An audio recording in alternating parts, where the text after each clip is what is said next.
Recitation of Holy Quran.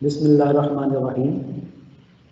ख़वातीन व हज़रात, ladies and gentlemen, welcome to Quality and Productivity Society of Pakistan platform to celebrate world's quality day. मैं आप सबको quality और productivity society of Pakistan के platform से world quality day के event पे खुशामदीद कहता हूँ। मैं इस इवेंट के आगाज़ में आपसे वर्ल्ड क्वालिटी डे के हवाले से कुछ बातें शेयर करूँगा और आपको ये बताऊँगा कि हम इस काबिज को आप तक कैसे पहुंचा रहे हैं। ख़वातीन व हज़रात, मेरा नाम ज़ुबैर अनवार है और मैं अमेरिकन सोसाइटी फॉर क्वालिटी के प्लेटफॉर्म पे एज मेंबर लीडर काम करता हूँ। कुछ देर में मैं अपनी प्रेजेंटेशन के साथ आपसे मुकम्मल तारुफ करवाऊँगा। सबसे पहले मैं ये कुछ बताना चाहूँगा कि वर्ल्ड क्वालिटी डे दुनिया में पिछले 30 से 35 साल से मनाया जा रहा है। दुनिया की तमाम बड़ी ऑर्गेनाइजेशन जो बाकी इदारों के लिए क्वालिटी और एक्सेलेंस के हवाले से रहनुमाई फराहम करती हैं, जिनमें American society for quality, European organisation for quality, European foundation for quality management, Japan society of quality control, union of Japan scientists and engineers, गर्ज ये कि आप बहुत से बड़े इदारे जो दुनिया में कई सालों से क्वालिटी और एक्सेलेंस की तालीम को प्रोफेशनली और एकेडमिकली प्रमोट कर रहे हैं, ये गुज़श्ता कई दहाइयों से वर्ल्ड क्वालिटी डे को सेलिब्रेट करते हैं। यूनाइटेड नेशंस यानी अक़वाम मुत्तहिदा ने 1990 में ये फ़ैसला किया कि वर्ल्ड क्वालिटी डे को नवंबर के दूसरे हफ्ते के जुमेरात को मुनक्कद किया जाए। तो इस हवाले से 12 नवंबर को पूरी दुनिया में वर्ल्ड क्वालिटी डे मनाया गया है। वर्ल्ड क्वालिटी डे सिर्फ एक दिन तक महदूद है। दुनिया की बड़ी मल्टीनेशनल कंपनीज, कॉरपोरेशंस, स्मॉल और मीडियम एंटरप्राइज पूरे महीने के अंदर ऐसे इवेंट्स का बंदोबस्त करती हैं जिनके ज़रिए वो क्वालिटी और एक्सेलेंस के साथ अपनी कमिटमेंट को रिवाइव करती हैं। ये एक ऐसा मौका है जिसके अंदर आप अपनी क्वालिटी पॉलिसी को रिव्यू कर सकते हैं और देख सकते हैं कि क्या आप क्वालिटी ऑब्जेक्टिव्स को ऑर्गेनाइजेशन के ऑब्जेक्टिव के साथ हम आहंग कर पा रहे हैं या नहीं कर पा रहे। तो ये एक ऐसा मौका है जिसको हम अपनी ऑर्गेनाइजेशन की ग्रोथ के लिए और डेवलपमेंट के लिए क्वालिटी और एक्सेलेंस के पर्सपेक्टिव में यूज़ कर सकते हैं।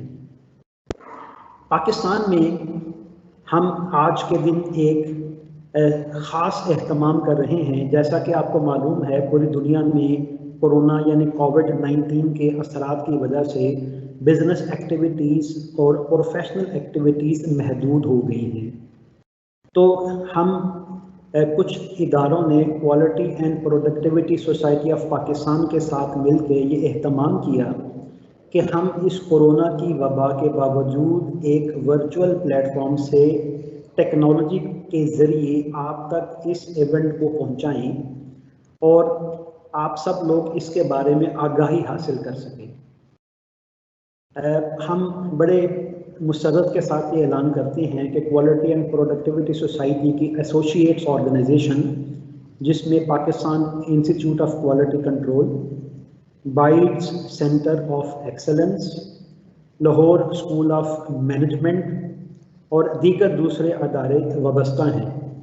Quality and productivity society of Pakistan Pakistan के अंदर प्रोफेशनल सपोर्ट प्रोवाइड कर रही है ऑर्गेनाइजेशंस को और इंडिविजुअल प्रोफेशनल्स को। मैं आपके साथ आज की तकरीब के हवाले से ये शेयर करना चाहूँगा कि स्पीकर ऑफ जो इस पैनल के स्पीकर हैं ये आपके साथ कुछ ख़ास मौज़ूआत के ऊपर तबादला ख्याल करेंगे। सबसे पहले मैं सर्विस क्वालिटी के हवाले से एक गुफ्तगू करूँगा।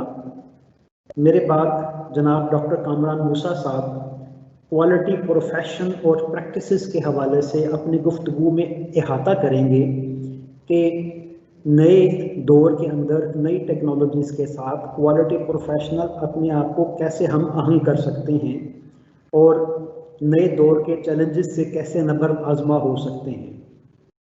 हमारे आज के एक और स्पीकर जनाब जनरल सलीमुद्दीन मियाँ साहब पब्लिक सेक्टर के हवाले से अपनी गुफ्तगू में इस बात का इहाता करेंगे कि हमें किन किन एरियाज़ पे फोकस करना है जिसके ज़रिए हम एक बेहतर पाकिस्तान की तरफ गामज़न हो पाएंगे।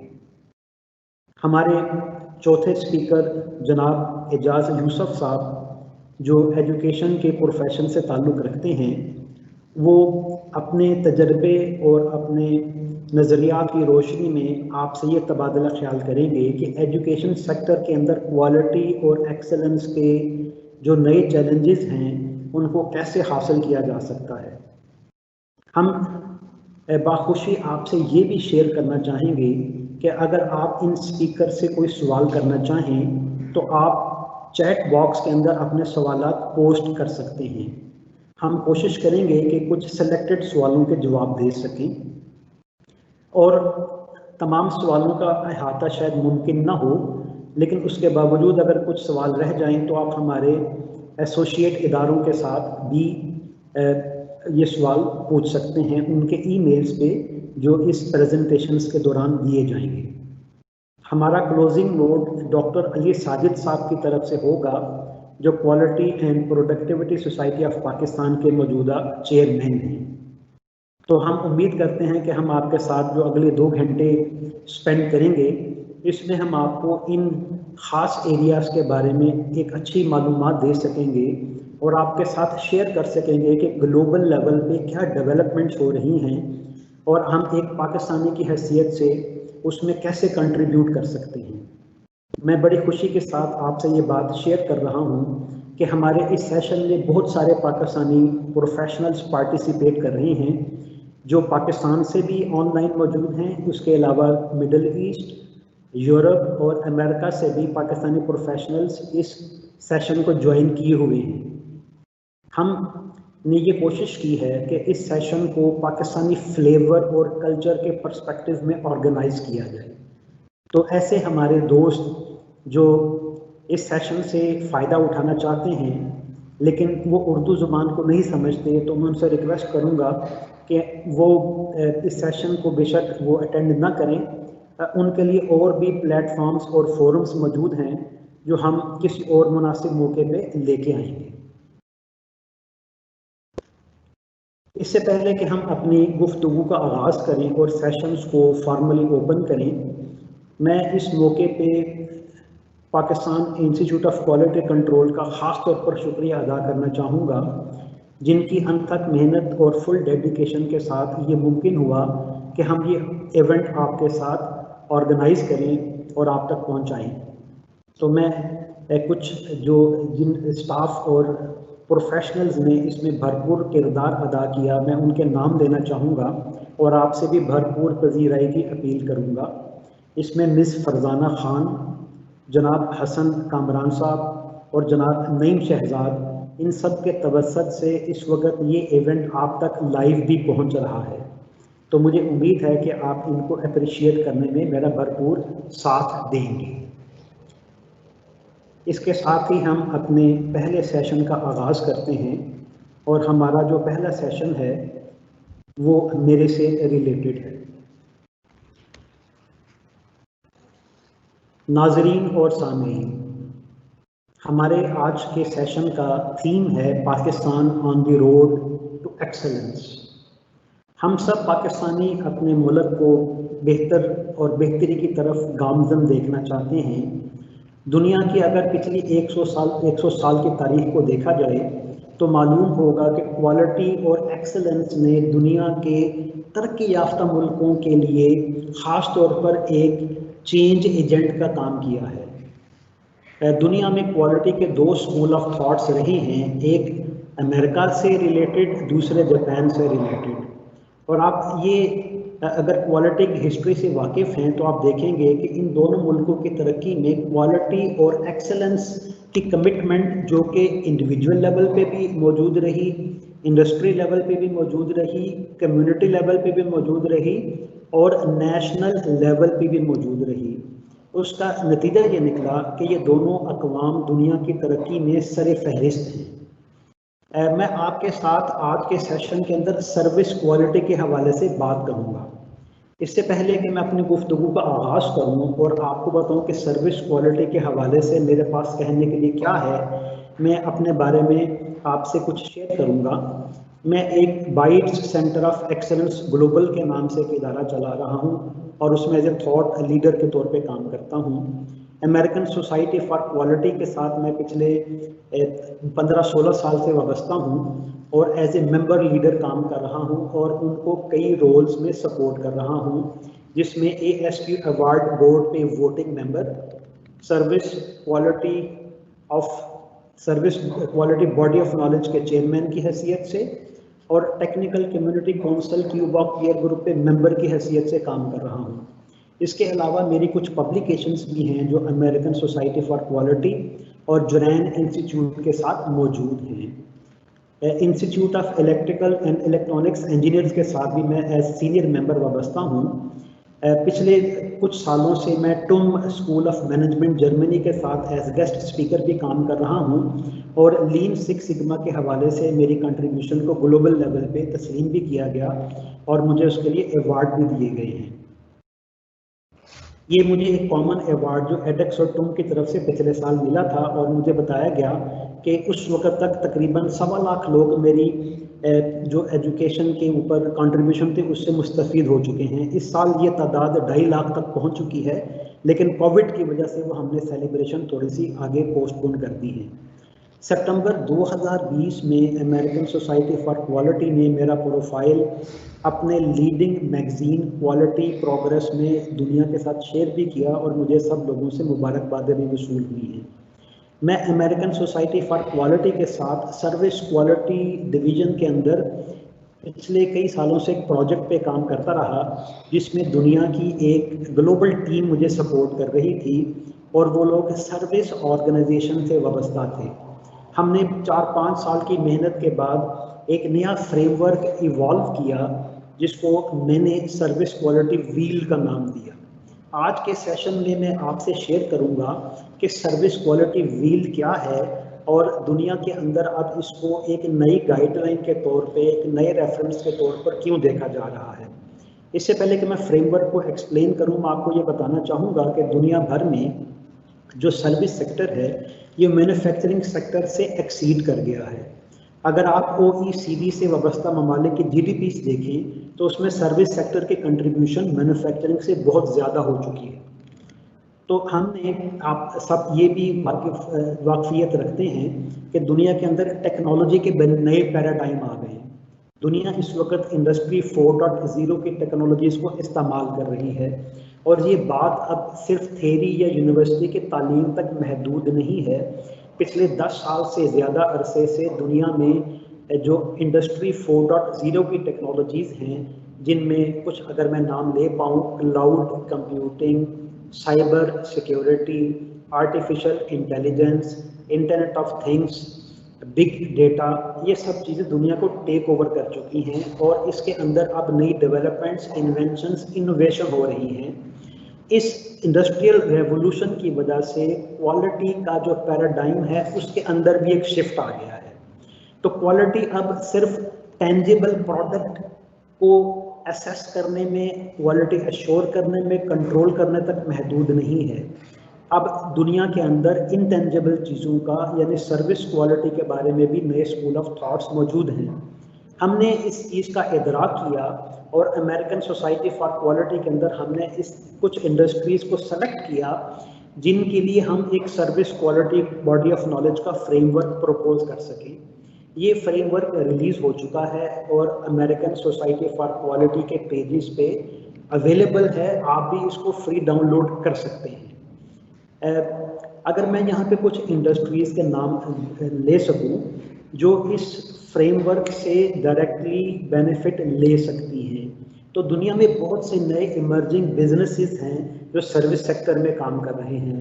मिसाल के तौर पर फैसिलिटी मैनेजमेंट, मिसाल के तौर पर customer service, health care, e business, e governments, education, next generation service, service quality excellence programs, airline industry, public transport वगैरह वगैरह। यहाँ पे मैंने 29 के वो नाम लिखे हुए हैं, या बाद में इसको खुद भी देख सकते हैं, लेकिन मैं यहाँ पे एक बड़ी ज़रूरी बात आपको ये बताना चाहूँगा कि दुनिया के अंदर अब डिजिटल बिजनेस मॉडल फ़रोग पा रहे हैं। अभी कोविड के अंदर आपने देखा कि दुनिया की जो बड़ी मईशतें थी वो इसलिए सस्टेन और सरवाइव कर पाई कि उनके पास कंटिन्यूटी के लिए, डिज़ास्टर रिकवरी के लिए ऑलरेडी डिजिटल सॉल्यूशन मौजूद थे। इवन वहाँ की यूनिवर्सिटीज़ के पास भी एडेक्स के हवाले से बहुत बड़ा प्लेटफॉर्म मौजूद था। उसकी वजह से बिजनेस कंटिन्यूटी इंटरप्ट तो हुई, लेकिन उस पैमाने पे मुतासर नहीं हुई जो इस डिजिटल मॉडल की अदम मौजूदगी में हो सकता था। तो एक बहुत बड़ी कैटास्ट्रॉफी थी, उसके इम्पैक्ट को कम कर दिया गया इन डिजिटल बिजनेस मॉडल्स और एसोसिएटेड टेक्नोलॉजीज़ की वजह से। तो अब मैं ये फ्रेमवर्क थोड़ा सा शेयर करूँगा। इस फ्रेमवर्क को अप्लाई करने से पहले थोड़ा सा इसके कॉन्सेप्ट्स को समझना पड़ेगा। इसके अंदर 2 कंपोनेंट्स हैं। अगर आप इस व्हील के अंदरूनी नीले रंग के छोटे व्हील को देखें, उस पे 5 चीज़ें मौजूद हैं जो सर्विस क्वालिटी के कॉन्सेप्ट को एक्सप्लेन करती हैं, जिसके अराउंड ये सिस्टम बिल्ड किया गया है। उन 5 चीज़ों के अंदर customer and market focus, number 2 employee focus, 3 communication, number 4 service delivery और नंबर 5 इनोवेशन मौजूद हैं। तो सर्विस क्वालिटी के ये 5 बेसिक कॉन्सेप्ट्स हैं। इन बेसिक कॉन्सेप्ट्स को बाकी बिल्डिंग ब्लॉक्स के अंदर एम्बेड किया गया है। अगर मैं दूसरे सर्कल पे जाऊं जो आपको ऑरेंज कलर में अपीयर हो रहा है, जो आउटर सर्कल है, तो आप वहां पे देखेंगे कि नंबर 6 से वो स्टार्ट होगा leadership, strategic development and deployment, process management, service management system, information management, measurement analysis, infrastructure and environment. आप ये भी गौर कीजिएगा कि दोनों व्हील्स के दरमियान में एक कंटिन्यूअस एरोज हैं, और इसका ये मतलब है कि आउटर व्हील जो है वो एनगल्फ कर रहा है और रिवॉल्व कर रहा है उन 5 बिल्डिंग ब्लॉक्स के अराउंड जो नीले व्हील में आपको दिखाए गए हैं। थोड़ा सा आप इस बात को भी समझ लें कि ये जो आउटर पेरिफेरी में एरियाज शो किए गए हैं, ये नॉलेज मैनेजमेंट एरियाज हैं। इसका ये मतलब हुआ कि आपको कस्टमर और मार्केट फोकस को उन तमाम ऑरेंज एरियाज के अंदर कवर करना पड़ेगा, सिस्टम थिंकिंग को फॉलो करते हुए। एम्प्लॉई फोकस को भी इन तमाम नॉलेज मैनेजमेंट एरियाज में कवर करना पड़ेगा। आपको मैं अहम बात आपको ये बताना पसंद करूँगा कि जो हमने ये पूरा फ्रेमवर्क डेवलप किया है, इसका एक पूरा वॉल्यूम है जिसके ऊपर हमने इसकी मुकम्मल तफसील फराहम की है कि ये कैसे होगा। मैं आगे चलता हूँ और आपको ये बताता हूँ कि इस स्ट्रक्चर के अंदर की कॉन्सेप्ट्स और नॉलेज एरियाज के अलावा और क्या चीज़ें हैं। तो आप ये जान के खुश होंगे कि हमने इसमें एक मास्टरी लेवल शीट भी डेवलप की है, जिसके अंदर हमने बताया है कि सर्विस ऑर्गेनाइजेशंस के डिज़ाइन के अंदर कौन से फंक्शंस फंडामेंटल हैं, उनके साथ नए इमर्जिंग एसोसिएटेड रोल्स कौन से हैं, और उनको एक्सरसाइज करने के लिए प्रॉपरली और क्वालिटी एक्सेलेंस के नए हाइट्स को रीच करने के लिए आपको किन प्रोफिशिएंसीज की ज़रूरत है। जो चौथी बात है उस वॉल्यूम के अंदर वो है सर्विस क्वालिटी टूल सेट। हमने 100 10-15 नहीं, 100 क्वालिटी टूल्स सेलेक्ट करके उसके अंदर इंक्लूड किए हुए हैं जो पर्टिकुलरली सर्विस इंडस्ट्री से रिलेटेड हैं। उसमें आप देखेंगे कि टूल का नाम, उसको इस्तेमाल करने का तरीका, उसके टेम्पलेट तक बताए गए हैं। हमने उसमें पूरा मेथड बताया है कि ये कैसे अप्लाई होगा, किन एरियाज़ के अंदर अप्लाई होगा।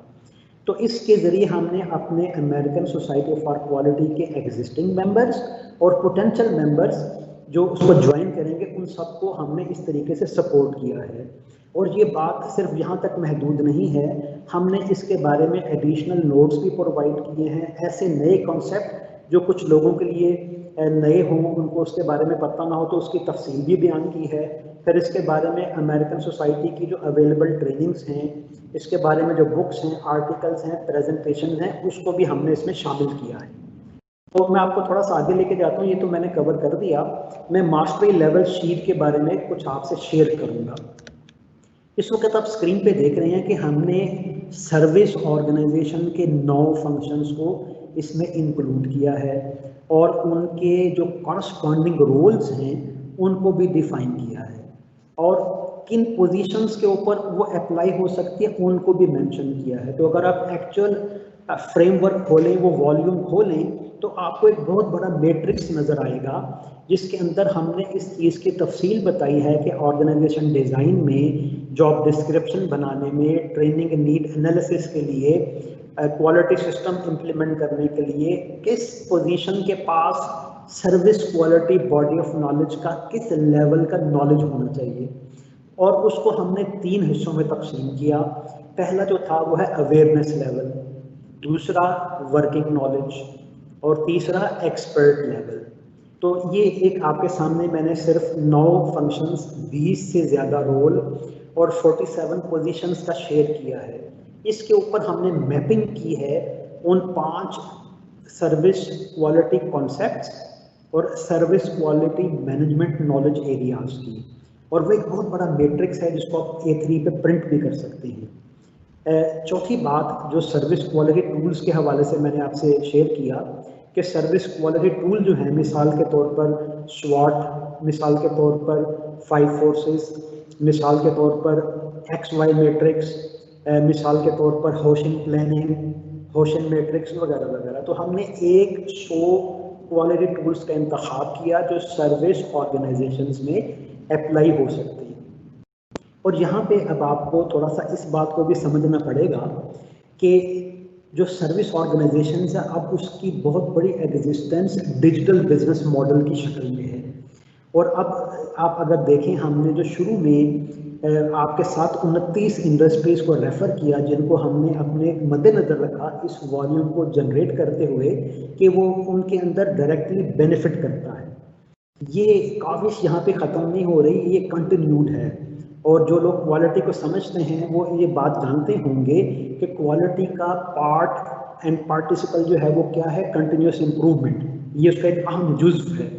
तो as part of continuous improvement ASQ, और मैं उस एफर्ट को लीड कर रहा हूँ जिसमें ASQ उसको मुसलसल इम्प्रूव कर रहा है, और हम अपने इंटरनेशनल वॉलंटियर्स के साथ, और आपको भी मैं उस जर्नी में इनवाइट करूंगा कि आएँ और इस जर्नी का हिस्सा बने, अमेरिकन सोसाइटी फॉर क्वालिटी का पार्ट बने और कंट्रीब्यूट करें, और एक पाकिस्तानी की हैसियत से उस पर फिर आप फ़ख्र महसूस करेंगे कि आप इस इंटरनेशनल कंट्रीब्यूशन का पार्ट होंगे।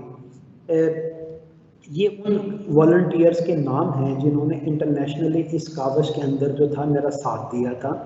तो ये तकरीबन 25 लोगों की टीम थी जो मुख्तलिफ सर्विस इंडस्ट्री से ताल्लुक़ रखते थे, और इस पूरे बॉडी ऑफ नॉलेज को इन्होंने गो थ्रू किया, इम्प्रूव किया, और उसके बाद हमने इसको डिलीवर किया। और ASQ ने इसको, मैंने आपसे शेयर किया है कि अपनी वेबसाइट पे होस्ट भी किया है।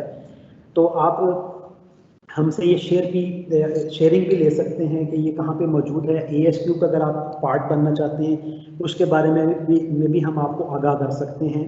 आप इसके लिए QPSP प्लेटफॉर्म से भी रिज्यू कर सकते हैं, Pakistan institute of quality control से भी रिज्यू कर सकते हैं, बाइट सेंटर ऑफ एक्सेलेंस से भी रिज्यू कर सकते हैं। तो ये ऑन गोइंग चीज़ है, ये अभी ख़त्म नहीं हुई। और बाइट्स के हवाले से अगर मैं आपको एक लास्ट मैसेज दूं तो वो ये है कि ये एक इंटरनेशनल क्वालिटी एक्सपर्ट्स का नेटवर्क है और हम हर उस चीज़ को बेहतर करने का अज़म रखते हैं जो बिज़नेस से रिलेटेड है, जो इनोवेशन से रिलेटेड है, जो एक्सेलेंस से रिलेटेड है और टेक्नोलॉजी से रिलेटेड है। तो अभी आप स्क्रीन पे हमारे कुछ सोशल मीडिया हैंडल्स भी देख रहे हैं जिनके ज़रिए आप हमें अप्रोच भी कर सकते हैं। ये वीडियो रिकॉर्ड भी हो रही है और मैं बड़ी खुशी से ये भी ऐलान करूंगा कि इसके बाद ये हम सब जो एसोसिएट ऑर्गेनाइजेशंस हैं उनके सोशल मीडिया हैंडल्स पे अपलोड भी की जाएगी। मैं आप सबका मशकूर हूँ कि आपने बड़े सब्र से मेरी गुफ्तगू को सुना। अगर आप मुझसे कोई सवाल करना चाहें तो आप चैट बॉक्स पे सवाल पोस्ट कर सकते हैं और अगर अभी हम उस सवाल का जवाब न भी दे पाए तो आप हमारे एसोसिएट्स या जो गिवन ईमेल एड्रेस है उस पर भी हम तक पहुंच सकते हैं। मैं आपका बहुत मशहूर हूं कि आपने मेरी गुफ्तगू को सुना। Thank you very much.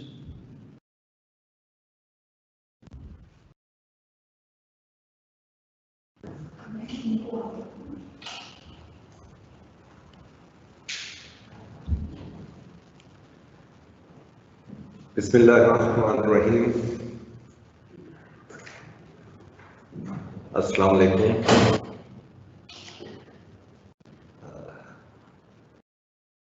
Welcome to this webinar on basically World Quality Day. आज का टॉपिक है Pakistan on the road to excellence. I am Kamran Musa from PIQC Institute of Quality. आज जो ये प्रेजेंटेशन है इसकी ज़रूरत इसलिए हमने महसूस की कि हम ये देख रहे हैं कि इस फील्ड के अंदर जो लोग हैं और जो इस फील्ड में डायरेक्टली इन्वॉल्व नहीं हैं उन सब में कुछ ऐसी चीज़ें हैं जो क्लियर करनी भी ज़रूरी है।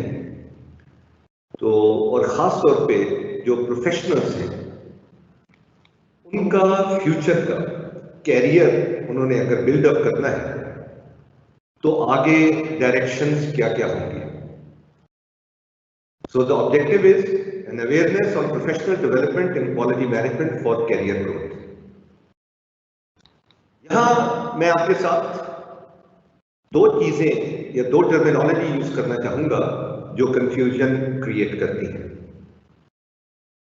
क्वालिटी प्रोफेशनल्स और क्वालिटी प्रैक्टिशनर्स, वो लोग जिनका कैरियर क्वालिटी फील्ड के अंदर है, like quality managers, quality auditors, assessors, managers of accreditation bodies, जिस तरह PMDC है, HEC है और इस तरह के और बहुत सारे accreditation bodies हैं और इवन बाहर की भी जो सर्टिफिकेशन एजेंसीज हैं ISO 9000 वगैरह की, उनके जो ऑडिटर्स हैं और इसी तरह ट्रेनर्स और कंसल्टेंट्स हैं और मैनेजर्स जो टेस्टिंग लैब्स और एजेंसी में काम कर रहे हैं। एक्सक्लूसिवली उनका पूरा वक्त और पूरा कैरियर जो है वो इसी क्वालिटी फील्ड के अंदर जो है वो मौजूद है। उन्होंने आगे अपनी इस फील्ड को कहां तक लेकर जाना है, कहां तक वो ग्रो कर सकते हैं और वो हाईएस्ट लेवल कहां तक अचीव कर सकते हैं, उसके ऊपर थोड़ी सी डिस्कशन है। लेकिन उसके साथ साथ जो कंफ्यूजन क्रिएट करने वाली चीज है, जो कि अक्सर लोगों को कंफ्यूजन क्रिएट करती है, वो है क्वालिटी प्रैक्टिशनर। क्वालिटी डिपार्टमेंट में जो लोग हैं, जब वो किसी प्रोग्राम को शुरू करते हैं तो फिर बहुत सारे HODs और प्रोसेस ओनर के साथ मसला शुरू हो जाता है कि वो कितना उनको आना चाहिए है और कितना उनको सीख कर आना चाहिए। क्वालिटी प्रैक्टिशनर्स जो है वो production, supply chain, marketing, finance, medical professionals और पर्सनल, इंजीनियर्स, एकेडमिशियंस जिसमें प्रोफेसर्स और टीचर्स, प्रिंसिपल्स शामिल हैं। और इसी तरह जिस तरह जुबैर साहब ने नहायत ही उम्दा अभी प्रेजेंटेशन दी, और वो सर्विस ऑर्गेनाइजेशंस को उन्होंने एक्सप्लेन किया। तो उनको कितना पोर्शन आना चाहिए? पहली तो बात ये कि ये फील्ड का ज्यादातर ओरिजिन और ज्यादातर कंसिडरेशन की जाती है कि ये मैन्युफैक्चरिंग इंडस्ट्री की फील्ड है, लेकिन वक्त के साथ साथ ये बदलता गया और लास्ट 15-20 सालों के अंदर इसने तकरीबन हर सेक्टर को इनकम्पस कर दिया।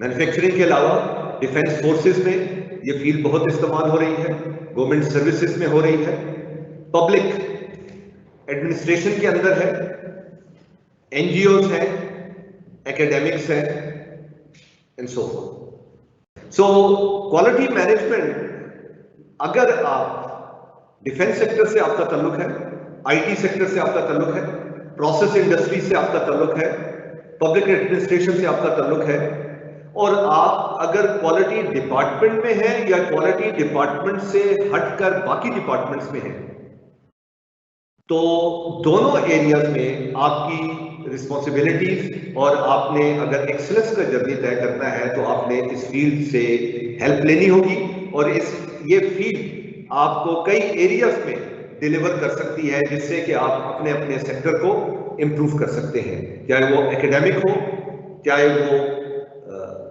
पब्लिक एडमिनिस्ट्रेशन हो, आईटी हो, एनजीओज हो, सर्विसेज हो, एंड डेफिनेटली सो ये फील्ड जो है प्रैक्टिशनर्स और प्रोफेशनल्स दोनों के लिए है। इनफैक्ट प्रोफेशनल्स जब ये डिपार्टमेंट में काम कर रहे होते हैं तो वो मुख्तलिफ डिपार्टमेंट्स में जाके, इदारों के मुख्तलिफ डिपार्टमेंट्स के अंदर जाके, मिसाल के तौर पे हॉस्पिटल के अंदर जो क्वालिटी मैनेजर है वो फिर तमाम उसके ओपीडीज में, उसके ऑपरेशन थिएटर्स के अंदर, उसके डायग्नोस्टिक सेंटर्स के अंदर, तमाम में जाकर उन्होंने बहुत सारा काम करवाना है। तो जो करने वाला है उसने बहुत सारा जो अप्लाई, जो उसका नॉलेज बेस है वो बना होना जरूरी है, और उसके बगैर ये अपने डिपार्टमेंट को एक्सीलेंस करने में सिर्फ इंट्यूटिव अप्रोच तो ले सकते हैं, लेकिन एक स्ट्रक्चर्ड अप्रोच से वो महरूम रहेंगे। इससे पहले कि मैं आपको क्वालिटी फील्ड के ऊपर लेकर जाऊं, पहले तो मैं आपको ये क्लियर करना चाहता हूं कि इस फील्ड के अंदर भी 3 टर्मिनोलॉजीज हैं जिससे कंफ्यूजन क्रिएट होती है। सबसे पहले जो टर्मिनोलॉजी यूज हो रही है वो क्वालिटी कंट्रोल की है, और क्वालिटी कंट्रोल में प्रोडक्ट और सर्विस की टेस्टिंग, लेबोरेटरीज का सारा कॉन्सेप्ट है। बहुत सारे हमारे फार्मासिस्ट जो डी फॉर्म वगैरह कर रहे हैं, बहुत सारे हमारे जो केमिस्ट्री में काम कर रहे हैं, बहुत सारे हमारे इंजीनियर्स जो कंस्ट्रक्शन के अंदर काम कर रहे हैं और क्वालिटी कंट्रोल डिपार्टमेंट के अंदर आते हैं। अब जब क्वालिटी कंट्रोल डिपार्टमेंट के अंदर आते हैं तो ज्यादातर फोकस उनका सिर्फ प्रोडक्ट की टेस्टिंग से रिलेटेड जो है होता है। और a period of time early 90 से ये क्वालिटी एश्योरेंस का कॉन्सेप्ट जो ISO 9000 के साथ शुरू हुआ, और इसमें प्रोडक्ट के साथ साथ आपने प्रोसेस के ऊपर भी, प्रोसेस की स्टैंडर्डाइजेशन के ऊपर भी काम करना है, और आपने प्रोसेस को डेवलप करवाना और प्रोसेस को कंप्लायंस उसकी करवाना कस्टमर की रिक्वायरमेंट के मुताबिक, ये दूसरा लेवल है। वो है क्वालिटी मैनेजमेंट, जिसमें ओवरऑल सिस्टम्स अप्रोच जो है वो काफी डोमिनेंट है, और वो परफॉर्मेंस बेस्ड है, और कंटिन्यूअस इंप्रूवमेंट, मुख्तलिफ एस्पेक्ट पे जो कंटिन्यूअस इंप्रूवमेंट आपने लेनी है वो उसकी तरफ उसके टूल्स प्रोवाइड करता है, और वो इंप्लीमेंटेशन में आपको उस तरफ लेकर जाता है। सो अब डिपेंड करता है कि एज ए क्वालिटी प्रोफेशनल क्या आपने अपनी आने वाली लाइफ के अंदर क्या आपने अपने आप को क्वालिटी कंट्रोल और एक लैब तक महदूद रखा है, या आपने उसको क्वालिटी एश्योरेंस, जिस तरह ISO 9000 और वेरियस ISO के स्टैंडर्ड्स हैं उनकी तरफ उसमें भी एक्सपर्टीज हासिल करनी है, तो वो एक नेक्स्ट लेवल है।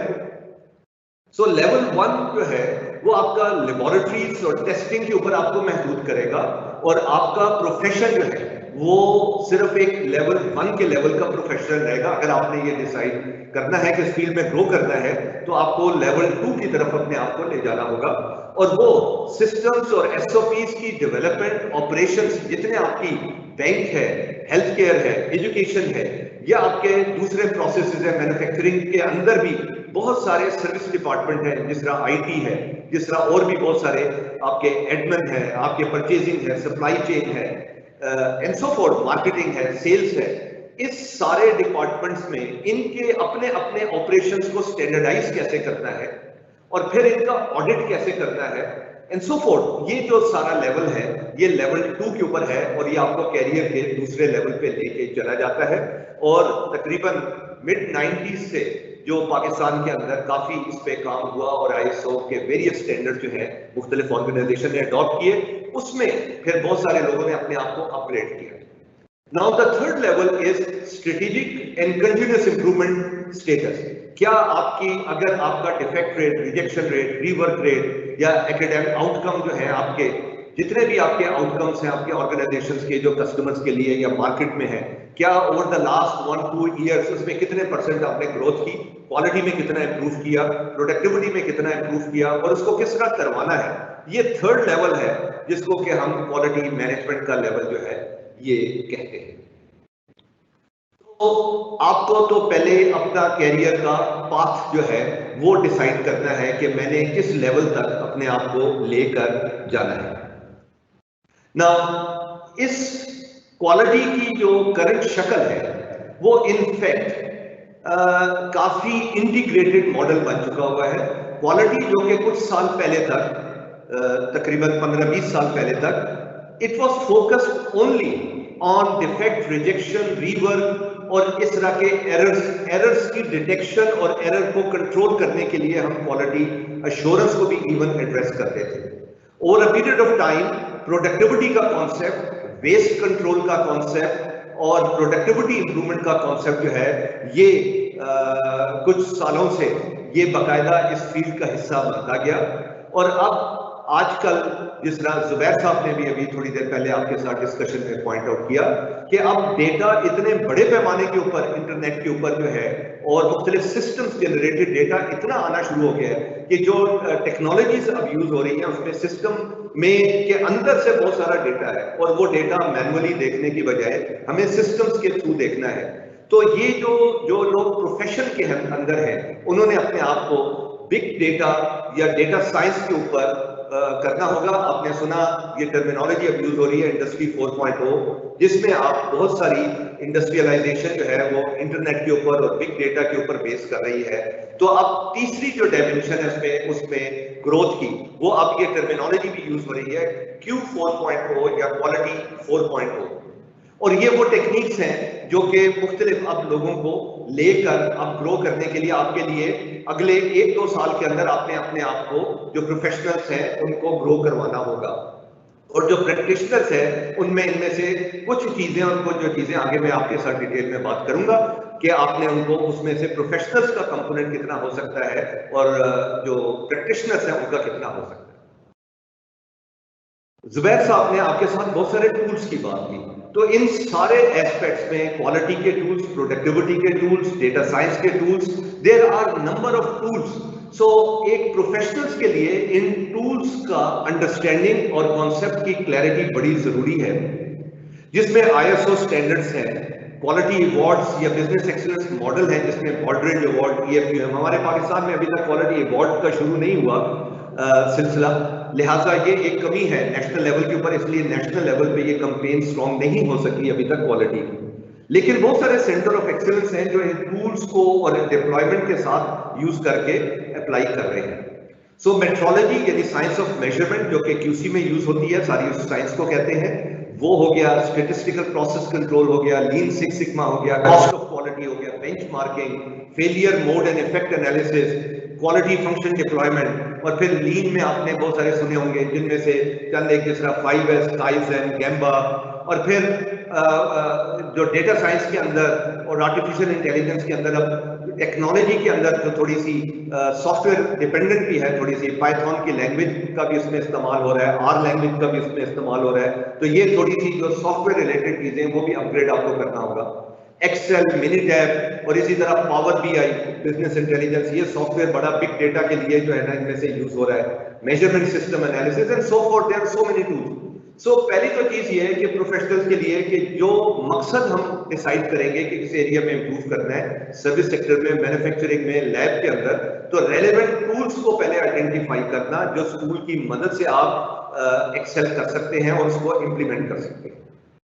एक और चीज जो मैं आपके साथ डिस्कस करना चाहूंगा कि आप जितना मर्जी अच्छा समझते हो, if quality professionals are not good trainers, not good coaches, not good consultant and not good auditors, तो फिर बहुत बड़ी सिर्फ टूल्स के आने से या नॉलेज से ये बात नहीं बनेगी, बल्कि आपके एक्सपीरियंस के अंदर और आपकी स्किल डेवलपमेंट के अंदर आपने एज ए गुड ट्रेनर अपने आप को प्रूव करना है। क्योंकि जब आप बाकी प्रैक्टिशनर्स के साथ सामने अपना कॉन्सेप्ट लेकर आएंगे तो कम्युनिकेट कैसे करेंगे? If you are not a good trainer then people will not accept you. If you don't have experience of the application of the tool, people will not even accept you. आप चाहे कम as के हो, starting आपका career हो या mid career हो या even आपका एक्सपीरियंस हो, आप if you are not good trainer you can not excel in this field, क्योंकि आपका काम ही कोऑर्डिनेशन और ट्रेनिंग और प्रैक्टिशनर्स को इन सारी चीजों के अंदर डेवलप करवाना भी है। सो कोचिंग की, कंसल्टिंग की, ऑडिटिंग की, ये स्किल्स है बाकायदा जो एक्सपीरियंस और नॉलेज दोनों के साथ डिपेंडेंट है, और आपने अपने आप को इन एरियाज को कैसे ऑडिट करना है। ISO 9000 की बात करते हैं तो ISO 9000 है क्या, ISO 9000 को इम्प्लीमेंट कैसे करना है और ISO 9000 को ऑडिट कैसे करना है। These are 3 different skills. तो ये स्किल्स भी अपने अंदर जो लोग लॉन्ग टर्म कैरियर को अपनाना चाह रहे हैं वो याद रखें कि इन स्किल्स के बगैर आप इवन एक कंपनी के अंदर भी, जरूरी नहीं है कि एक ट्रेनिंग कंपनी के लिए आपको ट्रेनर होना जरूरी है, एक किसी भी कंपनी में काम करने के लिए आपको ट्रेनर, कंसल्टेंट, कोच इंडिविजुअल, यानी आप जो उनके साथ डिस्कशन कर रहे हैं, और ऑडिटिंग, ये सारी स्किल्स जरूरी है। नाउ द थर्ड एरिया जो कि यूजुअली नेग्लेक्टेड है, that area is quite concerning.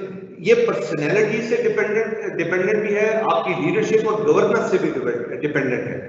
जब हम ये कहते हैं कि क्या आपने अपने क्वालिटी का मिशन, विजन और क्वालिटी की पॉलिसी किस कंपनी की, स्मॉल एंड मीडियम एंटरप्राइज है तो उसको कौन सी पॉलिसीज की जरूरत है, वरना जिस तरह जुबैर साहब ने अभी भी डिस्कशन किया कि 100 टूल्स तो सिर्फ सर्विस सेक्टर के अंदर है, इसी तरह और भी बहुत सारे टूल्स हैं। हर टूल की एक्सपर्टीज में, गलतफहमी में कोई ना रह जाए कि सिर्फ जानना काफी है या नॉलेज होना काफी है, इवन डिग्री आपका ले लेना ना काफी है, in if you can not deliver the thing.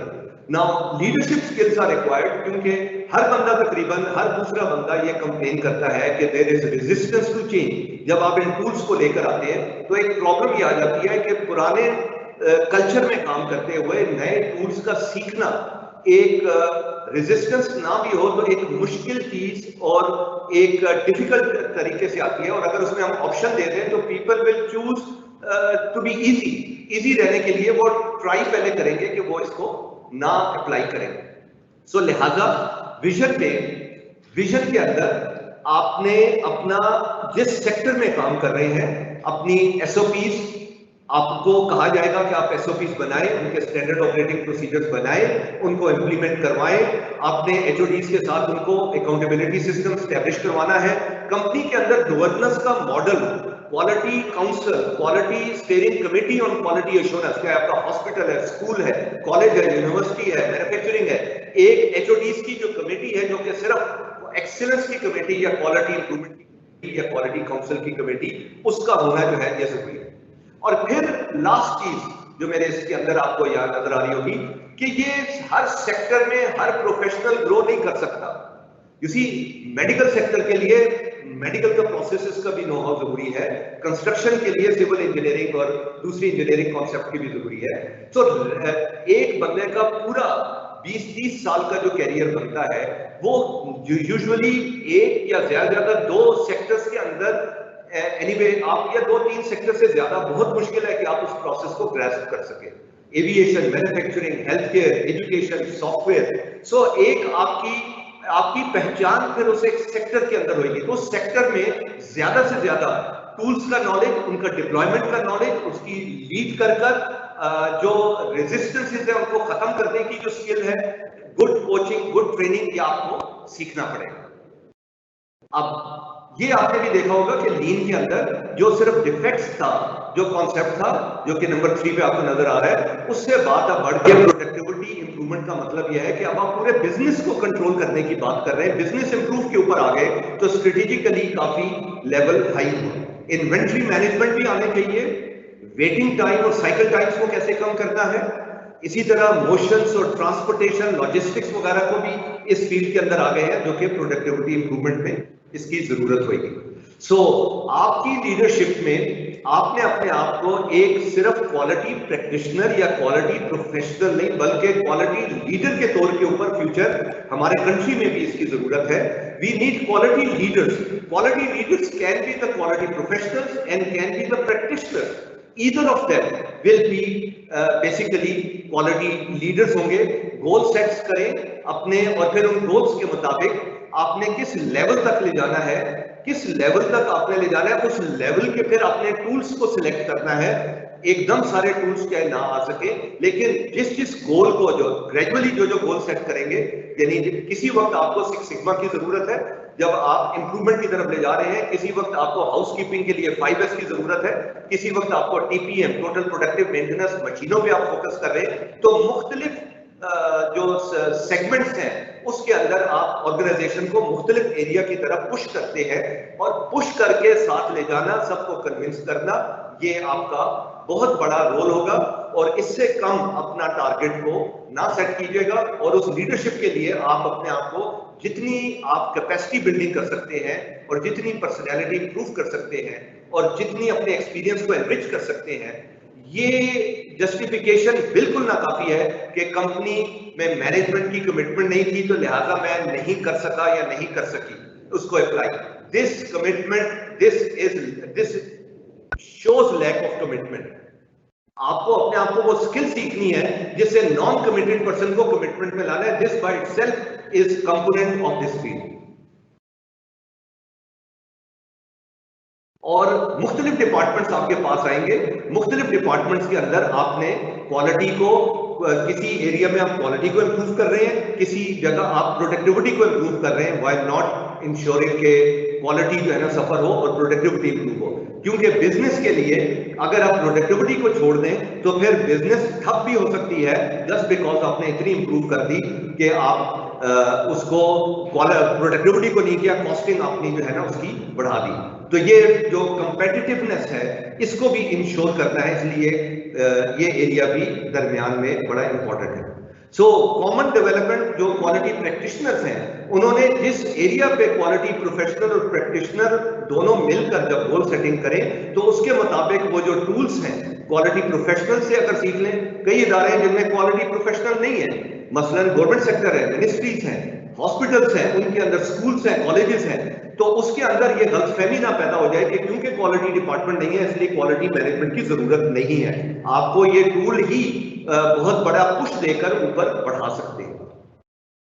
So lesson of today, इसके साथ ही मैं अपना ये सेशन को जो है ना क्लोज करता हूं। Future of quality is bright only.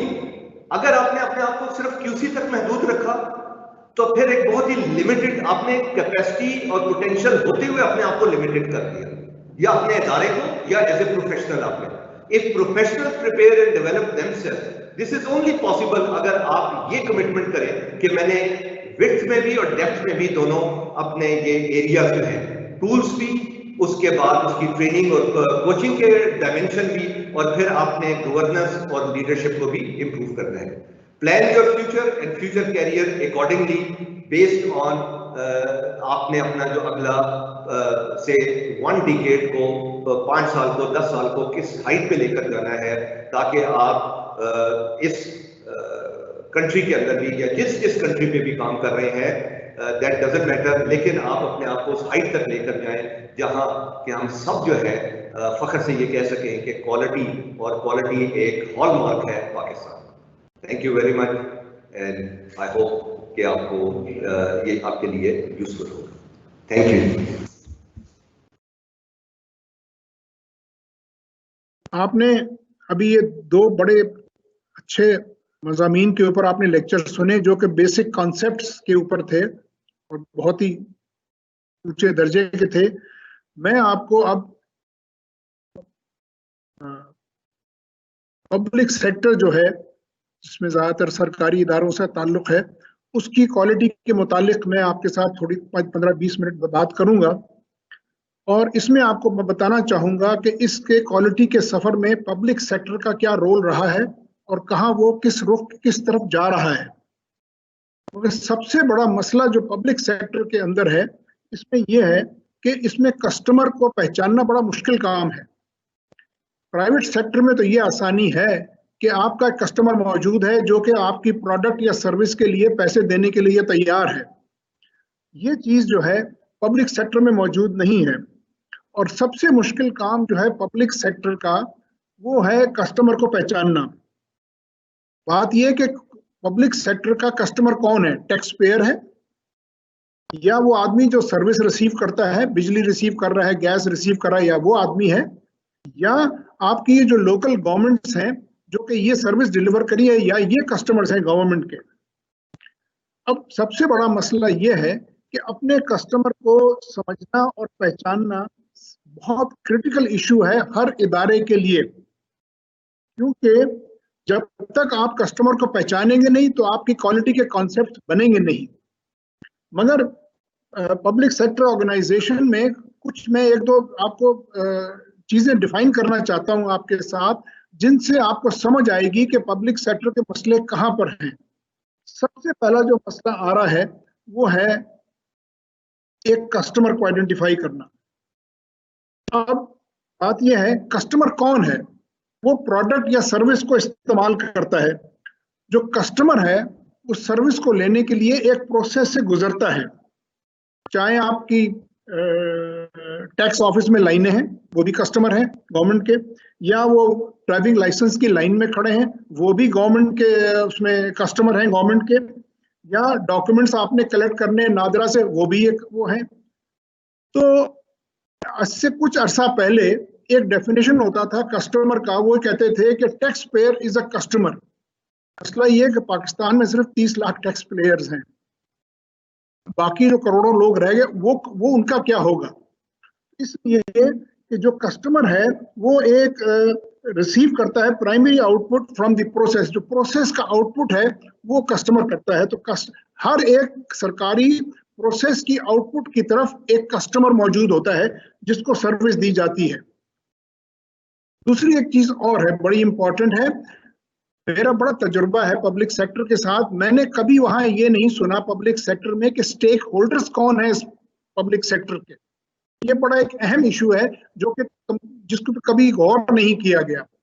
अब बात यह है कि ये जो स्टेक होल्डर्स हैं ना वो सर्विस इस्तेमाल करते हैं ना वो प्रोडक्ट इस्तेमाल करते हैं, और वो जो प्रोसेस है सर्विस या प्रोडक्ट उसके थ्रू भी नहीं जाते। ये लोग जो हैं इनका एक इंटरेस्ट है कि ये जो प्रोसेस है सरकारी ये किस तरह रन कर रहे हैं। इसके अंदर आपकी जो स्टेक होल्डर्स हैं इसमें आपकी कंप्लायंस एजेंसीज आ जाती हैं। ये जो आजकल आप देख रहे हैं कि ये बैंकों में कंप्लायंस का बड़ा इशू है, स्टेट बैंक आपका बड़ा इसमें इन्फोर्स कर रहा है।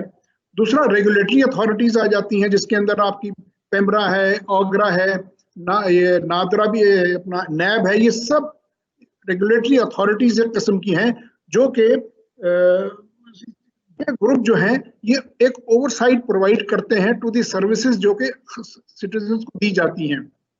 और इनका जो टोटल इंटरेस्ट ये है कि जो तरीका कार है चलाने का वो एक मखसूस तरीके से चलाया जाए। तीसरी कैटेगरी जो है वो है प्रोसेस पार्टनर्स की। बात ये है कि ये वो एंटिटीज हैं जो मिलके एक कस्टमर को सर्विस प्रोवाइड करती हैं। ये वो ऑर्गेनाइजेशनें हैं जो एक प्रोसेस के ऊपर भी हैं नीचे भी मौजूद हैं, और ये सब मिलके एक सर्विस प्रोवाइड करते हैं। ये कोलैबोरेट करते हैं एक दूसरे से महकमे, फिर ये डॉक्यूमेंट्स प्रोवाइड करते हैं, इंफॉर्मेशन प्रोवाइड करते हैं या नॉलेज प्रोवाइड करते हैं। ये सब मिलके एक सर्विस प्रोवाइड करते हैं।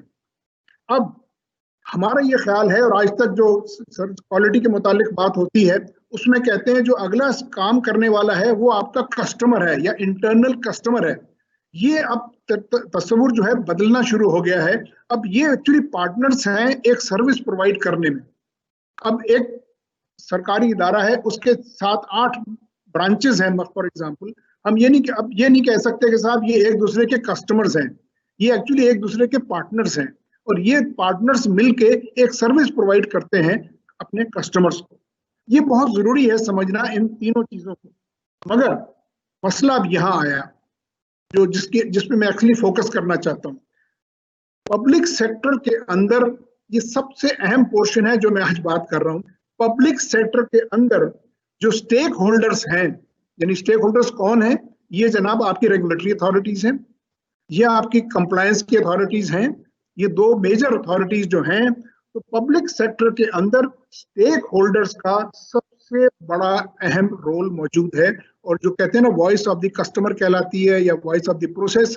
तो पब्लिक सेक्टर के अंदर जो रूल्स रेगुलेशंस बन रहे हैं वो voice of the stakeholders है। यहां पर मसला खड़ा हो जाता है, और ये जो वॉइस ऑफ द कस्टमर नहीं है, voice of the stakeholder है। जितने आप रूल्स कानून देख रहे हैं बनते हुए, ये स्टेक होल्डर्स की रिक्वायरमेंट को मीट करने के लिए वो बन रहे हैं, आपकी और मेरी रिक्वायरमेंट्स के लिए नहीं बन रहे। इसलिए बहुत सारे आपको देखेंगे गवर्नमेंट के इदारों से डील करने में बेतहाशा फ्रस्ट्रेटेड कस्टमर्स मौजूद हैं कि कहते हैं हमें समझ नहीं आ रही है किस किस्म का रूल बना है। ये रूल बना है जो आपकी रेगुलेटरी और कंप्लायंस अथॉरिटी है उनको सेटिस्फाई करने के लिए। अब ये इशू एक्सप्लेन करता है कि इस कदर मुश्किल है क्वालिटी कॉन्सेप्ट इंट्रोड्यूस कराना पब्लिक सेक्टर के अंदर। ये वजूहात हैं, क्योंकि बात यह है कि जब आपने कस्टमर को पहचाना ही नहीं, और सारी क्वालिटी का जो कॉन्सेप्ट है जो आप पहले भी सुन चुके हैं वो कस्टमर के इर्द गिर्द घूमता है। अब जब वो कस्टमर पहचाना ही नहीं आपने, और आपने रेगुलेटरी और कंप्लायंस एजेंसीज को आगे रख दिया, तो क्वालिटी तो पीछे चलेगी ना। क्वालिटी पीछे चली गई, कस्टमर को आपने पहचाना नहीं, तो ये बड़ा एक मसला है। और ये इसकी वजह से क्वालिटी के कॉन्सेप्ट पब्लिक सेक्टर में लाने में बड़ी मुश्किल पैदा होती है। बहरहाल ये मैंने आपको पहले पोर्शन में समझाना था कि जनाब क्या मुश्किलात क्या है, क्यों नहीं पब्लिक सेक्टर में ये जो कॉन्सेप्ट आपने इतने अच्छे कॉन्सेप्ट सुने अभी, ये क्यों नहीं रेडली जो प्राइवेट सेक्टर के अंदर मौजूद हैं ये पब्लिक सेक्टर में क्यों नहीं आ सकते? उसकी ये वजूहत है कि यहाँ पर अभी हमने कस्टमर को आइडेंटिफाई ही नहीं किया है। जब कस्टमर आइडेंटिफाई नहीं हुआ तो फिर क्वालिटी कहाँ से आएगी? बिकॉज क्वालिटी तो कस्टमर के इर्द गिर्द घूमती है। बहरहाल अब ये बात करने के बाद मैं आपको, क्योंकि हमारा आज का सब्जेक्ट है Pakistan on the road to excellence, तो मैं आपको एक सफर पे ले चलता हूं और आपको बताना चाहता हूं कि पाकिस्तान के पब्लिक सेक्टर में पिछले 25 साल में क्या कुछ हुआ, क्या क्या उसमें हमें सक्सेसेस मिली, कहाँ कहाँ हमारे फेलियर्स हुए और हमारे मसले हुए।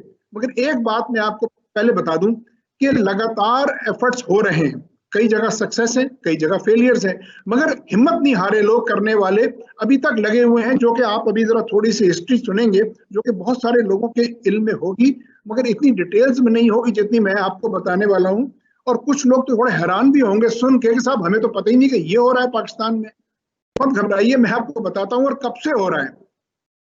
सबसे पहली बात हुई सन 95 में, जब उस वक्त एक टीम ने, बड़े कमिटेड लोग थे जिसमें ये डॉक्टर साहब, कामरान साहब अभी जो बोल के गए, ये सबसे आगे थे उस वक्त।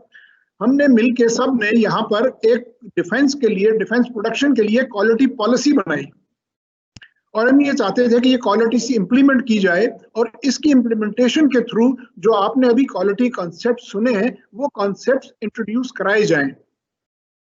और उसके अंदर सबसे जो बड़ी बात जो थी उस पॉलिसी के अंदर वो ये थी, हम ये चाह रहे थे कि जो डिफेंस प्रोडक्शन डिवीजन है, आपके इल्म में होगा कि इनके कई प्रोडक्शन यूनिट्स भी हैं आगे, जो आप अल खालिद टैंक का नाम सुनते हो, टेक्सला में है, पाकिस्तान ऑर्डिनेंस फैक्ट्रीज हैं, कामरा हैं, और भी इनके इदारे हैं जो इनके नीचे आते हैं, प्रोडक्शन यूनिट्स हैं इनकी बाकायदा। इस क्वालिटी पॉलिसी में हम एक चीज हाईलाइट करना चाहते थे, और हम ये चाह रहे थे कि इनके जो प्रोडक्शन इदारे हैं ये डिफेक्ट डिटेक्शन स्ट्रेटेजी से, मतलब डिफेक्ट ढूंढने से स्ट्रेटेजी से निकले, जो कि पुराना तरीका है इंस्पेक्ट करने का, उससे निकलें। और ये जो क्वालिटी कंट्रोल की आपने बात सुनी, उस कंट्रोल से निकलें और अब वो डिफेक्ट प्रिवेंशन की स्ट्रेटेजी के ऊपर जाएं। मतलब एक तो है कि नुक्स पैदा हो गया, हम उसको जाके ढूंढें और आइडेंटिफाई करें और रीवर्क में जाएं। दूसरा ये है कि हम ऐसे प्रोसेसेस बनाएं जिनसे नुक्स आए ना, और आए तो बड़ी जल्दी पकड़ा जाए, ताकि हमें रीवर्क और उसके जो नुकसानात है उसमें हम ना जाएं। तो ये बड़ी अहम बात थी, और हम यही चाह रहे थे कि जिस तरह अंग्रेजी में कहते हैं कि डिफेक्ट डिटेक्शन की स्ट्रेटेजी को बदल के हम डिफेक्ट प्रिवेंशन स्ट्रेटेजी में चले जाएं। मगर याद रहिए ये 1995 की बात है, तो लोगों को समझाने में बड़ी मुश्किल पड़ गई हमें कि साहब ये डिफेंस पॉलिसी क्यों है और किस लिए है। तो बड़ी हमने कराया, मगर बहरहाल वो कुछ हो नहीं सका। कोई बात नहीं, आगे की बात चल पड़ते हैं हम। फिर जनाब 1996 में जब पाकिस्तान के अंदर ISO 9000 के स्टैंडर्ड्स का बातचीत शुरू हुई, और उस वक्त इंडस्ट्री जो थी वो भी सोच ही रही थी कि भाई हम इसको अपने आप को सर्टिफाई कराएं, ये क्या स्टैंडर्ड्स हैं और इनका हमें क्या फायदा होगा। ये अभी इंडस्ट्री में डिबेट चल ही रहा था, सन 95-96 की बात है ये। उस वक्त अगर आपको याद हो, गवर्नमेंट ने एक इंसेंटिव भी दिया था इंडस्ट्री को कि अगर वो सर्टिफाई करवाते हैं तो उसके जो खर्चा है उसका आधा पैसा गवर्नमेंट पाकिस्तान अदा करेगी। और उस जमाने में 15 लाख रुपए के लगभग लगते थे, तो गवर्नमेंट उनको आधा पैसा दे रही थी। उसके बावजूद वो लोग सोच रहे थे कि साहब ये क्या चीज आ गई है और हम इसको सर्टिफाई करें, हमें क्या फायदा होगा, बिजनेस को क्या फायदा होगा। और ये उनका डिबेट चल रहा था अभी मुख्तलिफ चेंबर्स के अंदर। उस वक्त ईमी कॉलेज है पिंडी में एक, उसमें फैसला किया गया कि जनाब हम इस कॉलेज को ISO 9000 से सर्टिफाई कराते हैं। अच्छा, अब जरा प्लीज नोट करें, बड़े अहम फैसले हुए इसके बाद। एक फैसला हो गया साहब इसको सर्टिफाई कराना है, इसके बाद बड़े अहम फैसले हुए कई। पहला फैसला ये हुआ कि जनाब हम with due apologies to all the consultants, हम एक्सटर्नल कंसल्टेंट हायर नहीं करेंगे। ये मैं आपसे बात कर रहा हूँ 96 की। एक्सटर्नल कंसल्टेंट नहीं हायर होगा और सारी एक्सपर्टीज इंप्लीमेंटेशन के दौर में ही सीखेंगे लोग और उसी से एक्सपर्टीज डेवलप होगी। तो इन हाउस लर्निंग होगी और उसी के साथ अच्छा ये सारी जो होगी और खुद ही जैसे लोग सीखेंगे भी और इंप्लीमेंट भी करते जाएंगे। Time is a material. उसका नतीजा ये हुआ कि ये जो सर्टिफिकेशन थी इसको 2 साल से ऊपर लग गए। और इसको जो लीड किया था इस सारे एफर्ट को, वो एक बड़े नौजवान और बड़े हिम्मत वाले और बड़े पुरजोश एक हमारे थे साहब। वो अमेरिका से नए नए PhD करके आए थे, जॉर्ज वॉशिंगटन यूनिवर्सिटी अमेरिका से। अगर आपको शायद पता हो, ये साहब थे बैठे हुए, अली साजिद साहब थे। ये वेरी एंथुसियास्टिक, वो अभी भी ऐसे ही हैं, वो बहुत मेहनती ऊपर से। बहरहाल ये लीड में थे। तो जब ये हमने इसको इस तरह काम किया, 2 साल से ऊपर लगे इसको सारे करने में। ये हुआ कि एक तो इसके जो प्रोसेस था सारा, इसके बहुत सारे ओनर्स निकल आए, बहुत लोगों ने इसको ओनअप करना शुरू कर दिया बिकॉज वो इसका हिस्सा थे। तीसरा चीज ये थी कि जो हमारी नॉलेज बेस बनी वो बड़ी फिनोमिनल थी। और जब ये लोग कॉलेज से निकलकर बाकी जगहों में गए तो एक बड़ी स्ट्रॉन्ग फाउंडेशन बनी जो कि बाकी फौज के इदारों में इंप्लीमेंट करने में हमें ज्यादा मुश्किल नहीं पेश आई। तो ये बड़े अहम फैसले थे 2। नंबर 1 कि हम एक्सटर्नल कंसल्टेंट नहीं हायर करेंगे, और दूसरा ये था कि हम साथ साथ लर्निंग होती जाएगी। और आप हैरान होंगे कि 96 के अंदर, उस जमाने में ये कॉन्सेप्ट ज्यादा लोगों के इल्म में नहीं थे। उस वक्त भी इस ईमी कॉलेज ने ही अपनी नॉलेज को एक्सपायर करने के लिए और बाकी इदारों से रब्ता करने के लिए इन्होंने एक 5 दिन का कोर्स भी चलाया जिसका नाम था quality productivity and organisational effective course. सितंबर 96 में ये कोर्स चला, 5 दिन का कोर्स था। बाकी सब पिंडी के इदारे को लोगों को बुलाया गया था कि साहब आइए बैठिए, हम आपको समझाते हैं और हम किस तरह इंप्लीमेंट कर रहे हैं। हम अपने लोगों को सिखा भी रहे हैं और इंप्लीमेंट भी कर रहे हैं। 2 साल से ऊपर टाइम लगा, मगर ये बहुत अहम चीज मैं आपको बतला रहा हूँ। और ये याद रखिए, मैं पब्लिक सेक्टर की बात कर रहा हूँ कि 2 साल से ऊपर लगे मगर सर्टिफिकेशन हुई।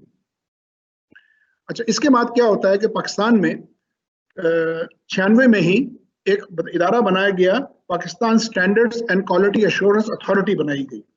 और ये क्वालिटी एनफोर्स करने के लिए पाकिस्तान में एक इदारा बनाया गया जो कि आजकल काफी काम बिजी है और काफी काम कर रहा है। ये खास तौर पे इनका जो रोल है ज्यादा, ये जो फास्ट मूविंग कंज्यूमर गुड्स हैं FMCG कहलाते हैं, इनके ऊपर इनकी काफी सर्टिफिकेशन आ चुकी है और उम्मीद है कि आइंदा भी इनका काम बेहतर से बेहतर ही होता जाएगा।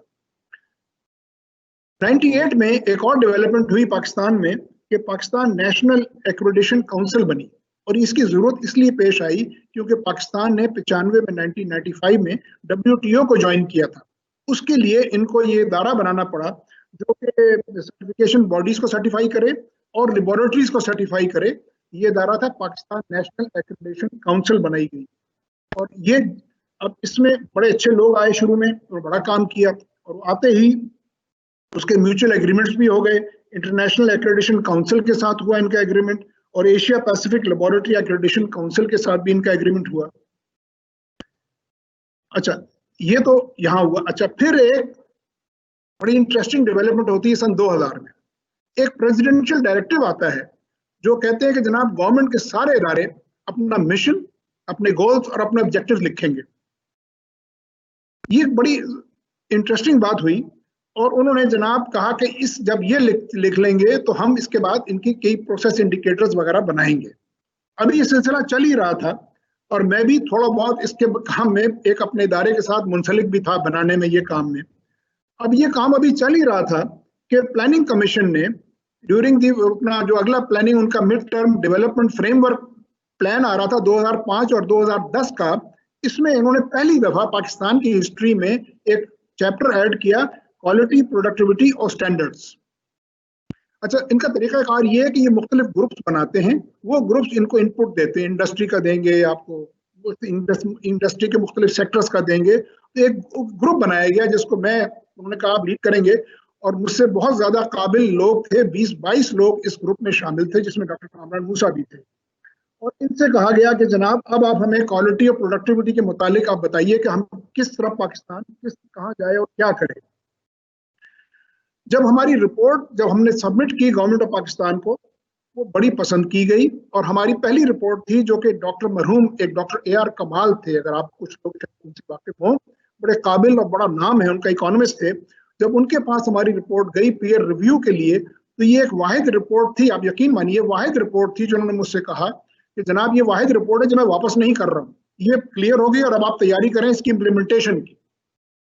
तो हमें जनाब फौरन हुक्म आ गया कि इसको अब आप इम्प्लीमेंट करना शुरू करें। हम लोगों ने बैठ के 2 मिनिस्ट्रियों को सिलेक्ट किया जहां इसको इम्प्लीमेंट करना है। एक इंडस्ट्रीज की मिनिस्ट्री थी और एक एजुकेशन की मिनिस्ट्री थी, जहां ख्याल था कि ये अब हम ISO 9000 के स्टैंडर्ड्स यहाँ करेंगे। मगर गवर्नमेंट के अपने तरीके काम करने के इनके प्लान्स एकदम चेंज हो गए और दोनों एजेंसीज ने प्रेशराइज किया कि जनाब आप सबसे पहले अपनी फाइनेंस मिनिस्ट्री को सर्टिफाई कर पाएं।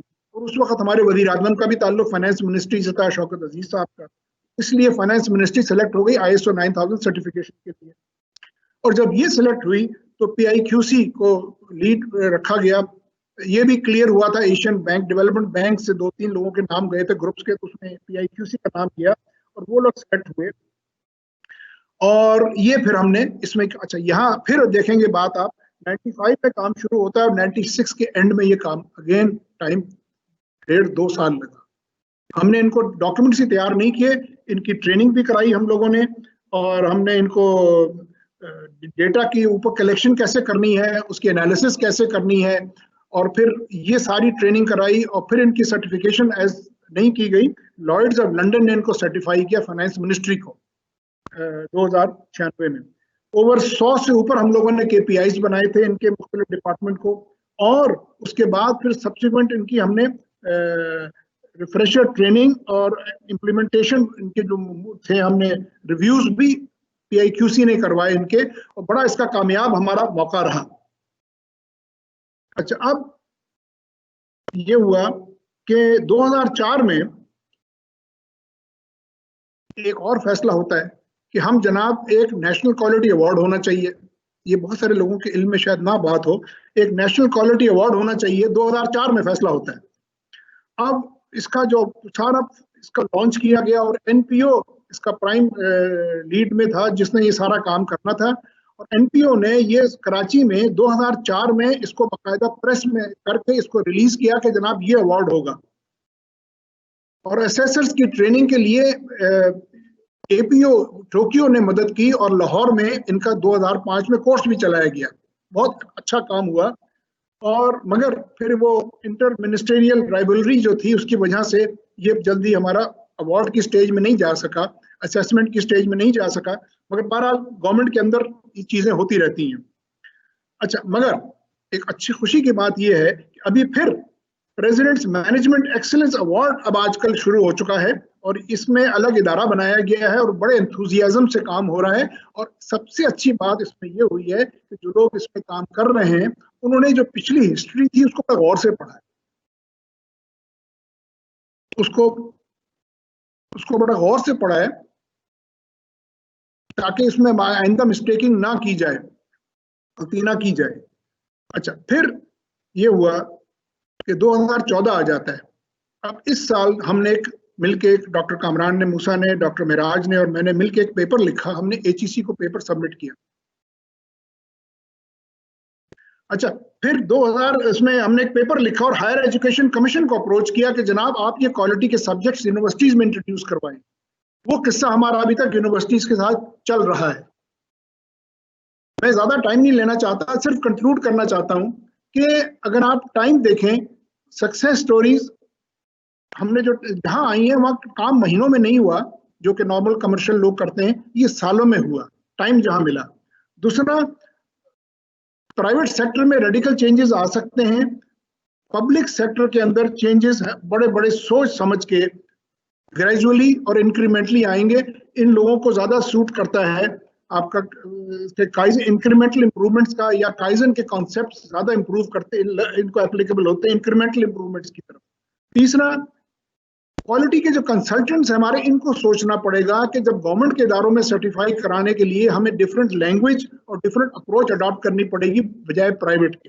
प्राइवेट इज वो अपने प्रॉफिट के साथ मोटिवेटेड है, गवर्नमेंट के अंदर ये चीज नहीं है। तो हमें गवर्नमेंट के अंदर बड़ा ग्रेजुअली करना पड़ेगा। और सबसे अच्छी चीज जो है वो प्रेसिडेंट का जो डायरेक्टिव है 2002 का, जिसके मातहत ये मिशन और लिखना था, सब लोगों ने अपने अपने वो ऑब्जेक्टिव्स भी लिखने थे। ये चीज बहुत अच्छी थी जो रुक गई थी, इसको मुकम्मल किया जाए जितना जल्दी हो सके। हमारे ऑब्जेक्टिव्स क्या हैं, हमारे मिशंस क्या हैं, तो ये बहुत इंपॉर्टेंट चीज थी। और इसको गोल्स भी क्या थे हमारे, इसको अगर यहाँ से शुरू किया जाए तो बहुत बेहतर रहेगा। मगर एक बात आप देखेंगे इस पूरे सफर के अंदर कि गवर्नमेंट के अंदर काम रुका नहीं है, क्वालिटी का काम बढ़ता जा रहा है और अच्छाई की तरफ जाता जा रहा है। और अब लोगों को समझ भी आनी शुरू हो गई है कि जितनी क्वालिटी इंपॉर्टेंट है प्राइवेट सेक्टर में, उतनी ही क्वालिटी इंपॉर्टेंट है गवर्नमेंट की फंक्शनिंग में। तो अब जैसे जैसे ये जो हमारे इदारे ट्रेनिंग भी करा रहे हैं, लोगों की क्रिटिकल मास होता जा रहा है, ये बढ़ता जा रहा है, और इसलिए गवर्नमेंट के अंदर ज्यादा से ज्यादा अंडरस्टैंडिंग आती जा रही है। शुक्रिया।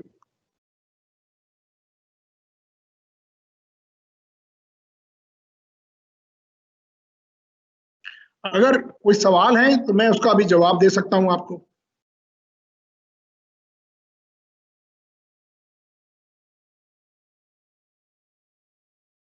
Bismillahirrahmanirrahim. My name is Idal Yusuf and I am Assistant Professor, Operation and Supply Chain Department, School of Business and Economics, University of Management and Technology, Lahore.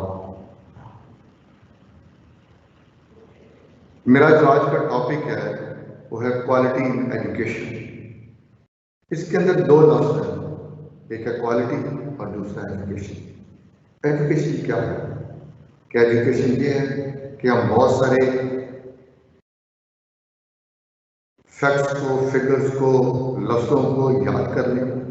तालीम ये है कि हम बहुत सारे वाक़यात को अज़बर करें। क्या तालीम इसको कहते हैं कि हम मुख्तलिफ कोर्सेज को पास करें और बाद में सर्टिफिकेट मिल जाए जिसको हम डिग्री कहते हैं, या तालीम कुछ और है? और अगर आप देखें तो जो एजुकेशन के गुरु हैं, जो एक्सपर्ट हैं, प्लूटार्च, वो कहते हैं कि तालीम जो है वो ये नहीं है कि जी आप चीज़ों को याद कर लें और एक वैसल की तरह उसमें आपका दिमाग ऐसा है जिसमें आपने बहुत सारी चीज़ें पोर कर रहे हैं, डाल रहे हैं, बल्कि तालीम इस तरह की है जैसे आप आग जला रहे हैं, लकड़ी को आग में डाल रहे हैं। और आज के दौर में आइंस्टाइन ने कहा था कि एजुकेशन या जो तालीम है ये बहुत सारे वाक़यात को याद करने का नाम नहीं, बल्कि दिमाग को ट्रेन करने का नाम है। वो दिमाग जो सोच सके, महसूस कर सके और चीज़ों को आगे ले सके। तो बेसिकली जो हमारी तालीम है वो memorising the facts and figures नहीं, बल्कि हमारे अंदर जो ख़बीदा सलाहियतें हैं उन सलाहियतों को उजागर करने का नाम है।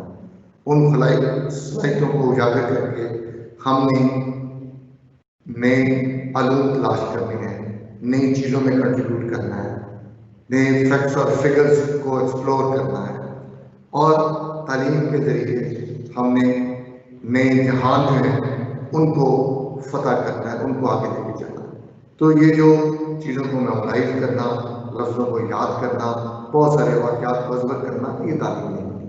इसी तरह क्वालिटी का जो लफ्ज़ है, ये क्वालिटी बेसिकली पैदा हुई कॉर्पोरेट वर्ल्ड में, ठीक है।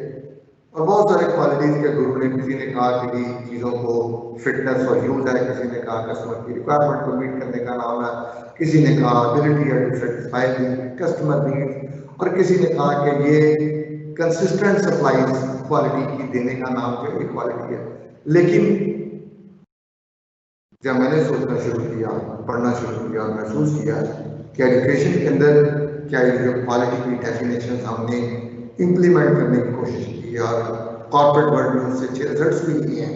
मेरे से पहले कामरान साहब और जनरल सलीमुद्दीन सलीमी साहब इसके ऊपर बात कर रहे थे, तो वो कॉर्पोरेट पर्सपेक्टिव में और पब्लिक सेक्टर के पर्सपेक्टिव में बात कर रहे थे। तो एजुकेशन में क्वालिटी मेरे नज़दीक ये है कि हमने वैल्यूज बिल्ड करनी है अपने स्टूडेंट्स के अंदर, हमने पार्टिसिपेंट्स के अंदर, हमने उनको स्किल्स देनी है, जो टूल्स और टेक्निक्स, और वो टूल्स एंड टेक्निक्स जो हैं वो उनको हेल्प करेंगी to contribute for the good of society. हमने उनके अंदर कुछ काबिलियत पैदा करनी है, able to initiate, inculcate, innovate, और इनोवेशन और क्रिएटिविटी ये खाली बज़वर्ड नहीं है, ये हर दौर की हकीकतें हैं और जिंदा हकीकतें हैं। और अल्लामा इकबाल ने जावेद नामे में कहा कि अल्लाह ताला कहता है कि वो मुसलमान ही नहीं जो इनोवेट नहीं। तो इनोवेशन बहुत ज़रूरी है, और स्किल्स की मदद से, वैल्यूज़ की मदद से, एबिलिटीज़ की मदद से हमने अचीव क्या करना है, हमने अपने आप को स्ट्रॉन्ग करना है इन ऑल एस्पेक्ट्स, हाँ वो रिलीजियस हो जिसको हम मजहबी कहते हैं, इखलाकी हो, मुआशी हो, या जो हमारी कॉम्पिटेंसी या प्रोफेशनल एरियाज के अंदर, उसके अंदर हमें लेके चलते हैं। तो क्वालिटी जो स्टार्ट हुई थी एहसास के साथ कि मैंने चीज़ों के अंदर, प्रोडक्ट और सर्विसेज के अंदर बेहतरी लेके आनी है, वो स्टूडेंट और एजुकेशन में जब आई तो वो कन्वर्ट होगी वैल्यूज, स्किल्स और एबिलिटीज के साथ। इसको मैंने कोशिश की कि क्या इसको आसान लफ्ज़ों में कुछ कहा जा सकता है, तो मेरे ज़हन में ये आया कि क्वालिटी दरअसल एक जज्बा है कि मैंने इस दुनिया को बेहतर करना है। किनके लिए? इंसानों के लिए, हैवानों के लिए और नबातात के लिए, ठीक है। मैंने इस दुनिया को एक बेटर लिविंग प्लेस बनाना है, मैंने इस दुनिया के अंदर खैर बांटने के अमल को जारी रखना है, क्योंकि ये मेरे रसूल अकरम सल्लल्लाहु अलैहि वसल्लम जो कि रहमतुल लिल आलमीन है, ये उनकी सुन्नत है। मैंने इसको उजागर करना है कि इस दुनिया को मैंने बेटर लिविंग प्लेस बनाना है। और अगर मेरा तालिब इल्म, मेरा पार्टिसिपेंट्स, मेरी यूनिवर्सिटी का ग्रेजुएट्स, मेरे कॉलेज से निकलने वाला स्टूडेंट अगर इस सोच या इस पैशन के साथ नहीं आता, तो मेरे ख्याल में वो क्वालिटी नहीं है। क्योंकि क्वालिटी के लिए हमने दरस लेना है हरम से। तो इसीलिए अल्लामा साहब दुआ चुन के एक नज़्म है, उसके अंदर लिखते हैं कि भटके हुए राहों को आहू को फिर सुए हरम ले चल, इस शहर के होकर को फिर हुस्न सहरा दे।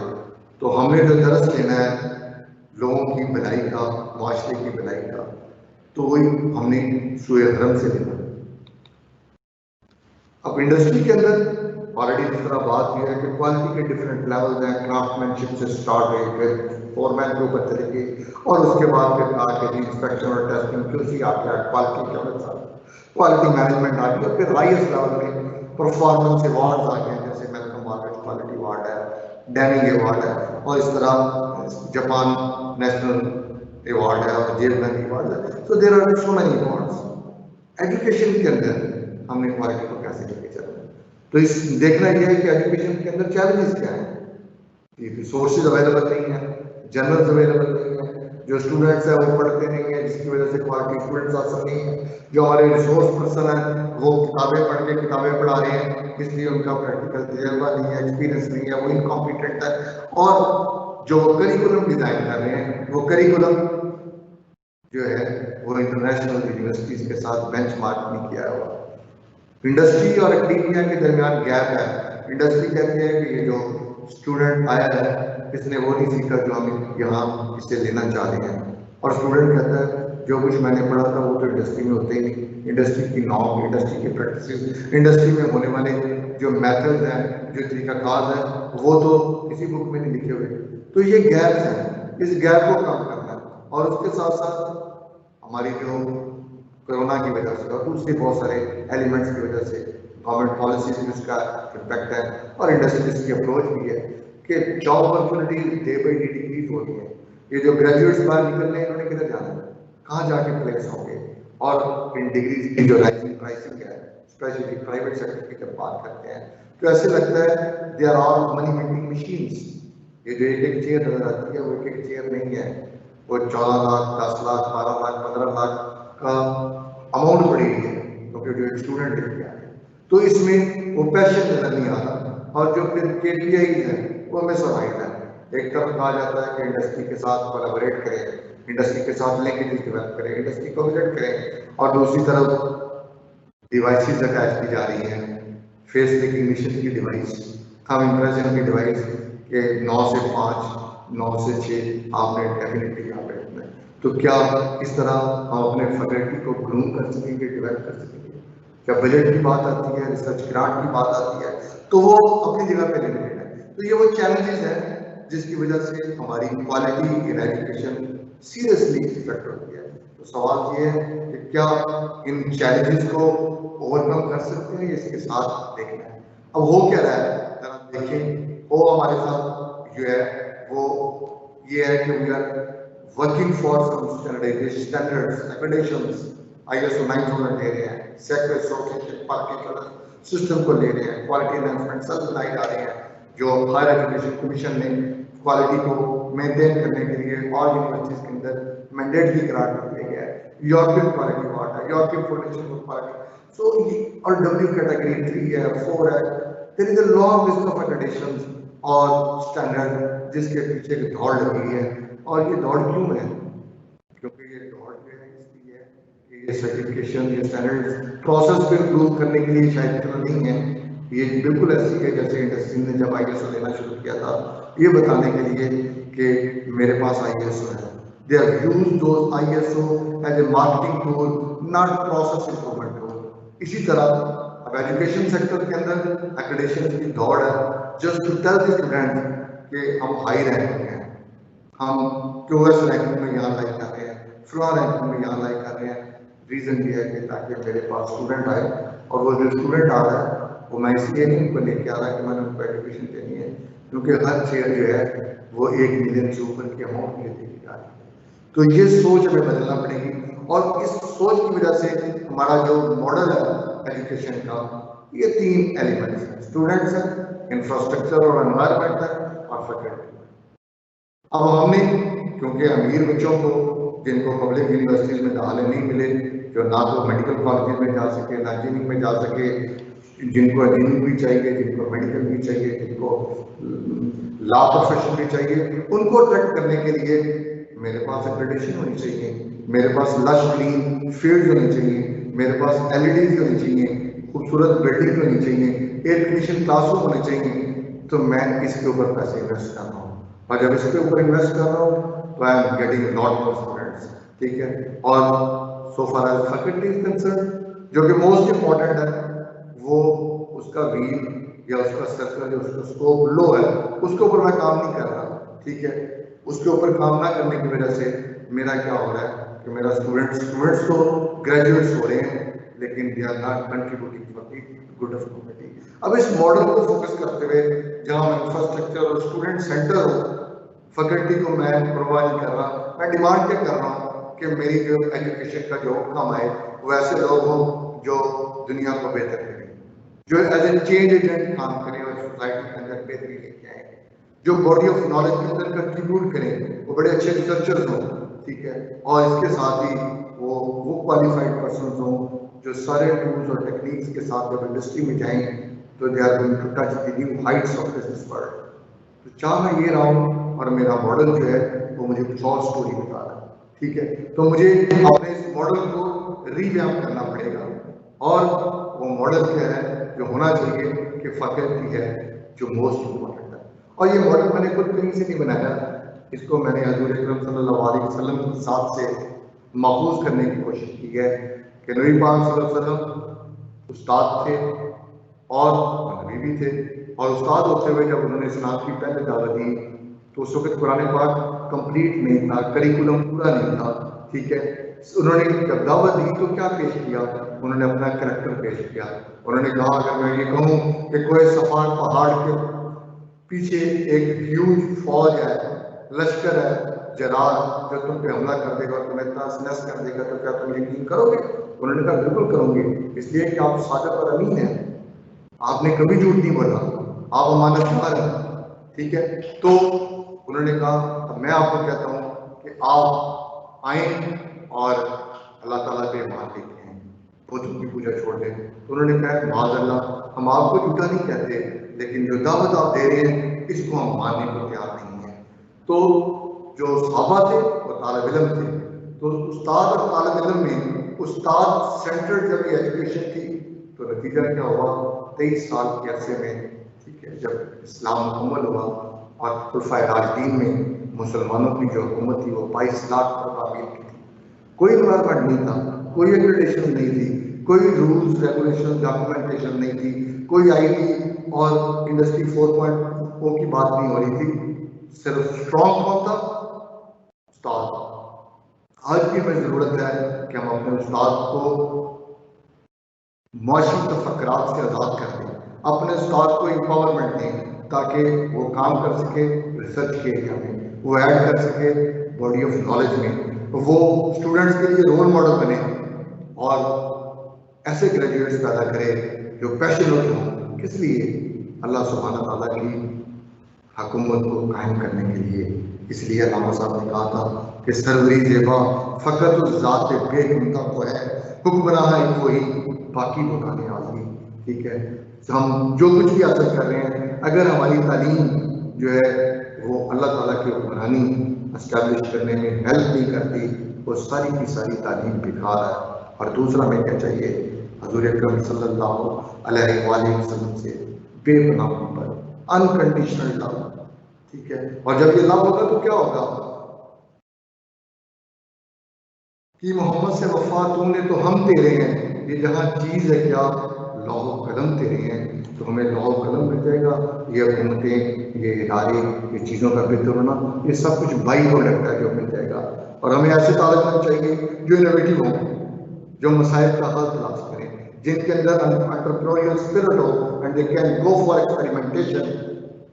वो ना सिर्फ अपनी तकदीर ना लिखें बल्कि दूसरों की भी तकदीर लिखने के काबिल हो, creator of your own fate, वो वैल्यू क्रिएटर्स हो सोसाइटी के लिए।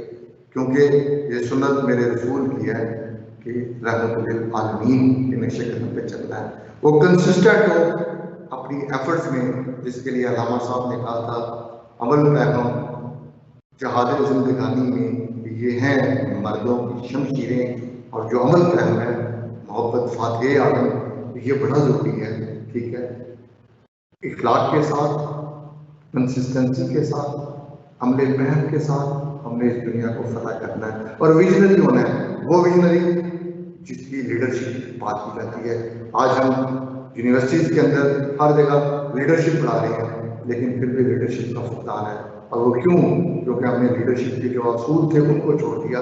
लीडरशिप के असूल अल्लामा इकबाल अलैहिर्रहमत ने बड़े अच्छे अंदाज से बता दिए थे, निगाह बुलंद सुखन दिल नवाज जा पुरसोज, यही है रफ्त सफर मीर कार बांटे लिए। और फिर एक और जगह कहा सबक फिर पढ़ सदाकत का, अदालत का, शुजाअत का, लिया जाएगा तुझसे काम दुनिया की इमामत का। तो लीडरशिप और इमामत तो के लिए असूल हमारे पास है। हमें सच्चा होना है, हमें ऑनेस्ट होना है, हमें मेहनती होना है और नेशनल इंटरनेशनल इश्यूज के ऊपर तालिब इल्म ने स्टांस लेना है, ठीक है। इंडिफरेंट नहीं होना, क्योंकि दुनिया में सिर्फ दो ही ताकतें हैं, एक हक की ताकत है, एक बातिल की ताकत है।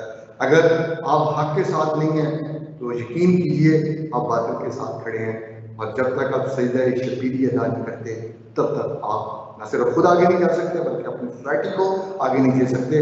हमें अपना एजुकेशन सिस्टम इन लाइनों पे तैयार करना है कि वो जालिम के खिलाफ खड़ा हो सके।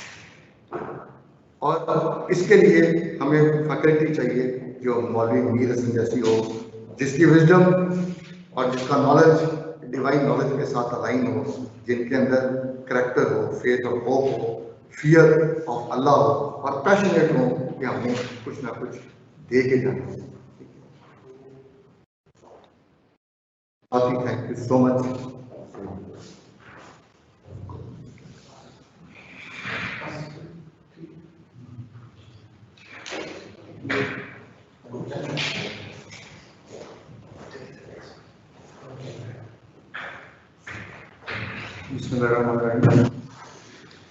जी, मेरा नाम मोहम्मद नईम शहजाद है और PHDC में लीड कंसल्टेंट के तौर पर काम कर रहा हूँ।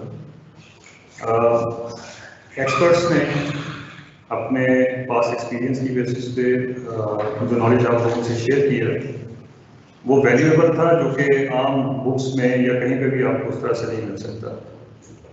सो अगर आपने इन लेक्चर्स को गौर से सुना हो तो इसमें बहुत से लेसन्स हैं जो कि आप अपनी इंडस्ट्री में अपने रेलिवेंट प्रोसेसेस पे इम्प्लीमेंट कर सकते हैं और पॉजिटिव रिजल्ट्स अचीव कर सकते हैं।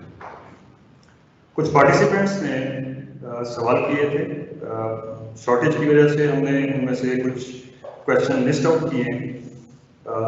जिन स्पीकर से रेलिवेंट क्वेश्चंस हैं उन्हें हम कॉल करेंगे और वो इन क्वेश्चंस के हवाले से आंसर करेंगे।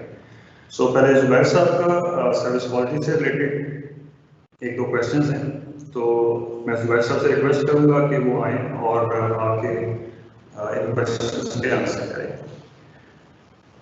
एक क्वेश्चन है, पार्टिसिपेंट हैं आतिफ मंसूर सर, उन्होंने ये क्वेश्चन किया है कि हम प्रोसेस मैनेजमेंट को अमूमन जेनेरिकली मैन्युफैक्चरिंग के लिए और सर्विस के लिए सेम कंसिडर करते हैं, दोनों एरियाज में हम एड्रेस करते हैं, लेकिन आपने इसे दो डिफरेंट कैटेगरीज में डिफाइन किया है, प्रोसेस मैनेजमेंट और सर्विस मैनेजमेंट को हम आपने क्यों डिफरेंशिएट किया है, इस पे आंसर करें। जी, आपके सवाल का बहुत शुक्रिया और मैं रेफर करूंगा जो मैंने सर्विस क्वालिटी व्हील को एक्सप्लेन किया तो उसके नॉलेज एरियाज में प्रोसेस मैनेजमेंट और सर्विस मैनेजमेंट सिस्टम को हमने सेपरेटली डिफाइन किया। अभी देखिए हमने बात की है इंडस्ट्री 4.0 की और डॉक्टर कमरान मूसा साहब ने भी डेटा साइंस की बात की। तो अगर आप इसको कोरिलेट करें चीज़ों को, तो अगर एक कोई टेक्नोलॉजी कंपनी है, मैं आपको एग्जांपल देता हूँ, उन्होंने एक सर्विस क्रिएट करनी है तो उसके लिए उनके पास सर्विस मैनेजमेंट सिस्टम होंगे और उसके बाद उसका कॉरस्पॉन्डिंग सर्विस डिलीवरी सिस्टम होगा, क्योंकि प्रोसेस की शक्ल तैयार कर लेगा। लिहाजा जो हमने सर्विस क्वालिटी व्हील डिफाइन किया है उस पर हमने हर चीज़ का अहाता किया है कि कोई चीज़ उसमें से रह नहीं है। अगेन मैं आपको ये बताऊंगा कि हमने 29 इंडस्ट्रीज को कंसीडर किया था इस फ्रेमवर्क को अप्लाई करने के लिए। So hope that answers the question. बहुत शुक्रिया सर। सेकंड क्वेश्चन है, पार्टिसिपेंट ने अपना नाम नहीं लिखा, लेकिन क्वेश्चन ये है कि जो लेटेस्ट अभी टेक्नोलॉजी यूज हो रही है इंडस्ट्री के अंदर, वो क्वालिटी मैनेजमेंट फील्ड को किस तरीके से सपोर्ट कर सकती है, जिससे हम बेहतर अपने प्रोडक्ट के हवाले से, सर्विस के हवाले से रिजल्ट्स कर सकते हैं। जी, ये भी बड़ा अच्छा सवाल है और आपका शुक्रिया कि आपने ये सवाल पूछा। आप देखिए कि लेटेस्ट टेक्नोलॉजीज जो हैं वो अब इंडस्ट्रीज में अप्लाई हो रही है। रोबोटिक्स, प्रोसेस ऑटोमेशन आप देख लें, आर्टिफिशियल इंटेलिजेंस देख लें, साइबर सिक्योरिटी देख लें, और इंडस्ट्री 4.0 जो है वो बेसिकली साइबर फिजिकल सिस्टम पे डिपेंड करता है। तो यहाँ पे चीज़ों को मॉनिटर करना, डेटा कलेक्ट करना, उसका एनालिसिस करना और उसकी बेस पे डिसीजन मेकिंग करना जो है अब उसकी बात हो रही है। तो ये सब चीज़ें जो हैं ये क्वालिटी पैराडाइम से आती हैं। तो पहले जिन चीज़ों पे मिसाल के तौर पर यहाँ पे टोटल प्रोडक्टिव मेंटेनेंस की बात की गई, इंडस्ट्री 4.0 में चूंकि मशीन हर एक को कंट्रोल कर रही है तो वहाँ पे प्रेडिक्टिव मेंटेनेंस है। मिसाल के तौर पर एक डिजिटल ट्रेन सिस्टम है जिसमें डेटा मुसलसल फीड हो रहा है फील्ड से, उसकी बेस पे आर्टिफिशियल इंटेलिजेंस को यूज करते हुए और बिग डेटा फ्रेमवर्क को इस्तेमाल करते हुए यहाँ तक मशीनें डिसाइड कर रही हैं कि डिजाइन में क्या डिफेक्ट्स हैं, वो कैसे बेहतर हो सकते हैं। तो टेक्नोलॉजी जो है इसने क्वालिटी को बड़ा अच्छे तरीके से प्रमोट किया है। मैं आपको दूसरी एग्जांपल क्विकली ये दूंगा कि कंस्ट्रक्शन सेक्टर में टेक्नोलॉजी आने की वजह से जो उनके 3 बेसिक गोल्स हैं वो अचीव होना शुरू हुए हैं। वरना पिछले 60-70 साल में कंस्ट्रक्शन सेक्टर जो है उसमें कोई खाता ग्रोथ नहीं हो सकती। वो तीनों ऑब्जेक्टिव्स यहाँ हैं, सेफ्टी, क्वालिटी और प्रोडक्टिविटी। तो अगर आप आज देखें तो वहाँ पे जो नई प्रोडक्ट्स आई हैं इंडस्ट्री 4.0 के बेस पे, मिसाल के तौर पर ऑगमेंटेड वर्चुअल रियलिटी, इसके जरिए बहुत सारी चीजें बेहतर हो रही हैं। बिल्डिंग इंफॉर्मेशन मॉडल उसकी वजह से इम्प्रूव हो रही हैं, इंस्पेक्शंस इम्प्रूव हो रही हैं, टाइम टू डिलीवर इम्प्रूव हो रहा है। So hope that answers the question. बहुत शुक्रिया Junaid sir, hopefully thank you. Participants को अपने क्वेश्चंस के आंसर मिले होंगे। सेकंड हमारे पास जो स्पीकर थे डॉक्टर कामरान साहब, इनसे मुताबिक 2 क्वेश्चंस हैं। पार्टिसिपेंट्स हैं नवीद जिन्होंने क्वेश्चन किया, चूंकि डॉक्टर साहब आपने लीडरशिप के हवाले से अभी न्यूज़ में अपनी स्लाइड्स में जिक्र किया। सो पार्टिसिपेंट का क्वेश्चन ये है कि जनरली जो टॉप मैनेजमेंट है उनके लिए कोई खास ट्रेनिंग्स डिजाइन नहीं की जाती, तो किस तरीके से जो है ये चीज इनिशिएट किया जाए? ये तकरीबन तमाम ऑर्गेनाइजेशन में और तमाम एक्सपीरियंसेस जो है इस बात के ऊपर एग्री करते हैं कि ये जो क्वालिटी मैनेजमेंट है ये टॉप टू डाउन इसकी जो है ना इम्प्लीमेंटेशन और डिप्लॉयमेंट सक्सेसफुल पॉसिबल होती है। और अनफॉर्चुनेटली बहुत सारी जगहों पे जहाँ टेक्निकल एक्सपर्ट क्वालिटी मैनेजर को स्ट्रॉन्ग रख भी लिया है, और अगर वो टॉप मैनेजमेंट, और सिर्फ टॉप मैनेजमेंट पे मुराद सिर्फ सीईओ या हेड ऑफ ऑर्गेनाइजेशन नहीं है, बल्कि यूनिवर्सिटी के केसेस में डीन्स हो गए आपके सारे, और एचओडीज हो गए मैन्युफैक्चरिंग में भी और दूसरे इदारों में भी। Unfortunately 70 to 80% of quality assurance is done by the process owners, और वो अगर इन्वॉल्व नहीं है और सिर्फ उनको कह दिया जाए कि क्वालिटी वाले डिपार्टमेंट वाले आके कुछ कर लेंगे, तो वो ऑडिट कर सकते हैं, वो आइडेंटिफाई कर सकते हैं कि क्या चीजें गलत है, लेकिन वो प्रोसेस कंट्रोल को बनाते खुद डील नहीं कर सकते। तो इसलिए जो टूल्स आप डिप्लॉय कर रहे हैं वो उसकी सूझबूझ, जरूरी नहीं है कि Excel for example data analytics के लिए मिनीटैब और एक्सेल टॉप मैनेजमेंट को आता हो, लेकिन कम से कम इतना बताओ कि उस चीज की जरूरत है ताकि उसके लिए जो फैसिलिटेशन और रिसोर्सेज हैं वो प्रोवाइड कर सके। तो इसके लिए बहुत जरूरी है कि टॉप मैनेजमेंट ट्रेनिंग मैकेनिज्म में इन्वॉल्व हो और वो डेलीगेट कर टोटली क्वालिटी मैनेजर के हवाले करके ना जाए। That becomes a very difficult, और एचओडीज की तरफ से ऑर्गेनाइजेशन की तरफ से लॉट ऑफ रेजिस्टेंस कम्स और चीज इंप्लीमेंट नहीं हो सकती। सेकंड क्वेश्चन है अहमद अता खान की तरफ से, और उन्होंने डॉक्टर साहब जो क्वेश्चन किया है वो जो हमारे मैनेजमेंट सिस्टम्स हैं उन स्टैंडर्ड्स के हवाले से, कि अमूमन जब कंपनीज सर्टिफिकेशंस की तरफ जाती हैं, मैनेजमेंट सिस्टम्स इम्प्लीमेंट करती हैं, सो वहाँ पे ऑर्गेनाइजेशन एक मैकेनिकल सॉर्ट ऑफ प्रोसेस में आ जाती है। सो मैकेनिकल नेचर को किस तरीके से अवॉइड किया जा सकता है ताकि एक लाइवलीनेस जो है वो बरकरार रहे ऑर्गेनाइजेशन में? जी, ये मैंने भी अपने सेशन के अंदर भी डिस्कस किया था, क्यूसी, क्यूए और क्वालिटी मैनेजमेंट। और अगर मैं आपके पास आऊँ और अगर आप मुझे पिछले 6 माह या 1 साल के डेटा में बताएं कि आप सिर्फ कंप्लायंस कर रहे हैं और आपकी किसी भी एनालिटिक्स के ऊपर कोई इम्प्रूवमेंट नहीं हुई, तो इसका मतलब है कि ऑर्गेनाइजेशन सिर्फ स्टैंडर्डाइजेशन पे काम कर रही है। तो स्टैंडर्डाइजेशन पे भी काम जो अगर हो रहा है उसका मतलब ये है कि वो कुछ अरसे में मोनोटोनस होना शुरू हो जाएगा। अगर आप एक ही मैनुअल को बार बार चेक कर रहे हैं, बार बार लोगों के पास जा रहे हैं, तो वो भी एक मोनोटोनस ही आएगी, क्योंकि उसमें थर्ड लेवल के ऊपर एंट्री नहीं है। तो थर्ड लेवल जो क्वालिटी मैनेजमेंट का है वो है कंटीन्यूअस क्वालिटी इंप्रूवमेंट का, और वो ये ऑडिट बन जाता है कि आप 1 साल से आपके प्रोसेस में तब्दीली नहीं आई, ये बताते खुद एक जो है ना ऑब्जर्वेशन बन जाती है मॉनिटरिंग और इवैल्यूएशन और ऑडिटिंग के मैकेनिज्म।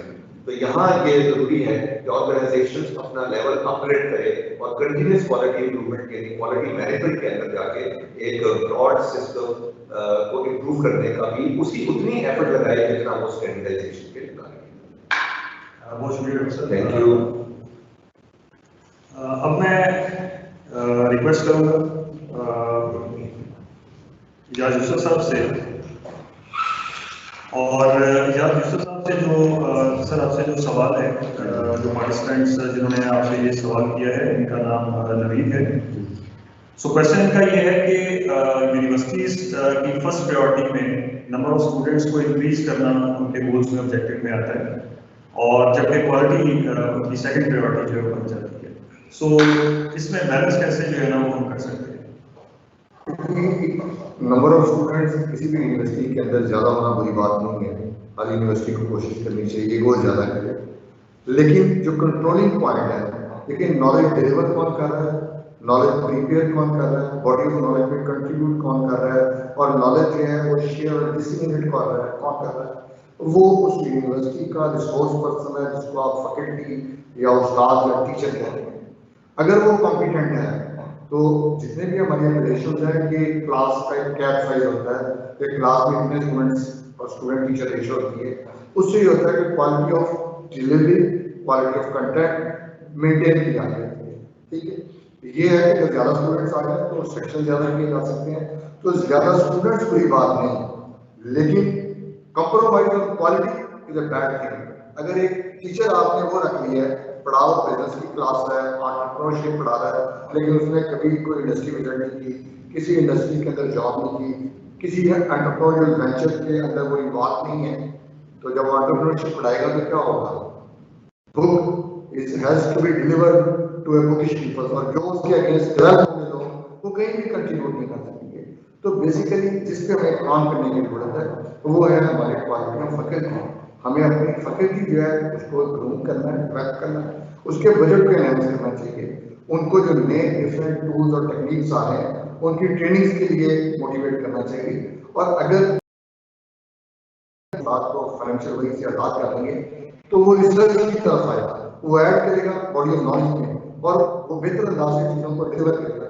अगर मेरे पास कुछ है तो मैं दे सकता हूँ, अगर मेरे पास कुछ है नहीं तो मैंने देना क्या है। ठीक है, अगर डिलीवरी ऑफ द कंटेंट आपने इंप्रूव करनी है तो you will have to improve the learning capability of your faculty, और उसके लिए दुनिया में बेस्ट इंस्टीट्यूशंस के जो कोर्सेज हैं उनको आप बेंचमार्क कर सकते हैं, उनके आउटकम को, उनके डिलीवरी को, उनके लर्निंग लेसन्स को, उनके टूल्स और टेक्निक्स को, उनके असेसमेंट क्राइटेरिया को। These all are the supporting elements, लेकिन यानी कहाँ से है? They are all coming from faculty. ठीक है, so the most important point, और मैंने बताया कि ये मैंने खुद से नहीं बनाया, जो मेरी परसेप्शन है अपने नबी को समझने की, उस हवाले से मुझे यही नजर आया कि जब तक आपका उस्ताद स्ट्रॉन्ग होगा तब तक आप क्वालिटी जो है वो अपनी एजुकेशन के अंदर नहीं ला सकते। खूबसूरत बिल्डिंग बना लेने से, एयर कंडीशन ज़्यादा रख लेने से, लश ग्रीन जो है आपकी ग्राउंड से, और एलईडी हर जगह पे लगा दें और पंच इन और पंच आउट के कार्ड सिस्टम कर दें, इससे क्वालिटी नहीं आती। जिसने क्वालिटी देनी है उसको आप बड़ी से आज़ाद करें, उसको डिप्रेशन से बाहर निकालें, उसको होप और फेथ दें, उसको मोटिवेशन के रास्ते पे डाल दें, तो डेफिनेटली क्वालिटी।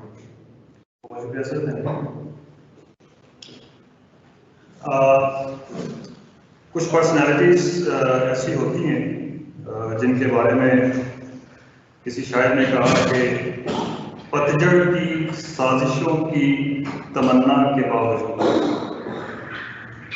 पतझड़ की साजिशों की तमन्ना के बावजूद हम वो दरख्त हैं जो हमेशा हरे रहे।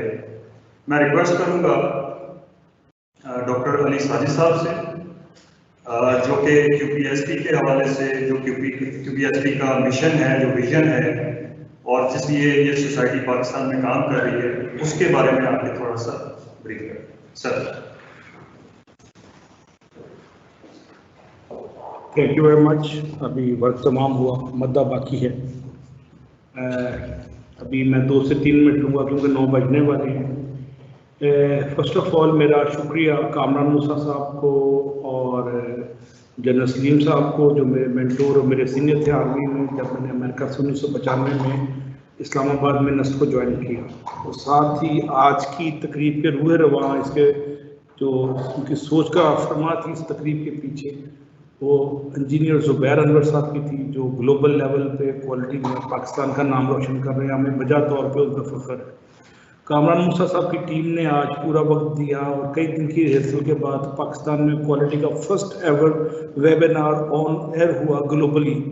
तो आज का दिन पाकिस्तान की हिस्ट्री में बड़ा तारीखी दिन है और ये नुक्ता आगाज़ है, नुक्ता इंतहा नहीं है।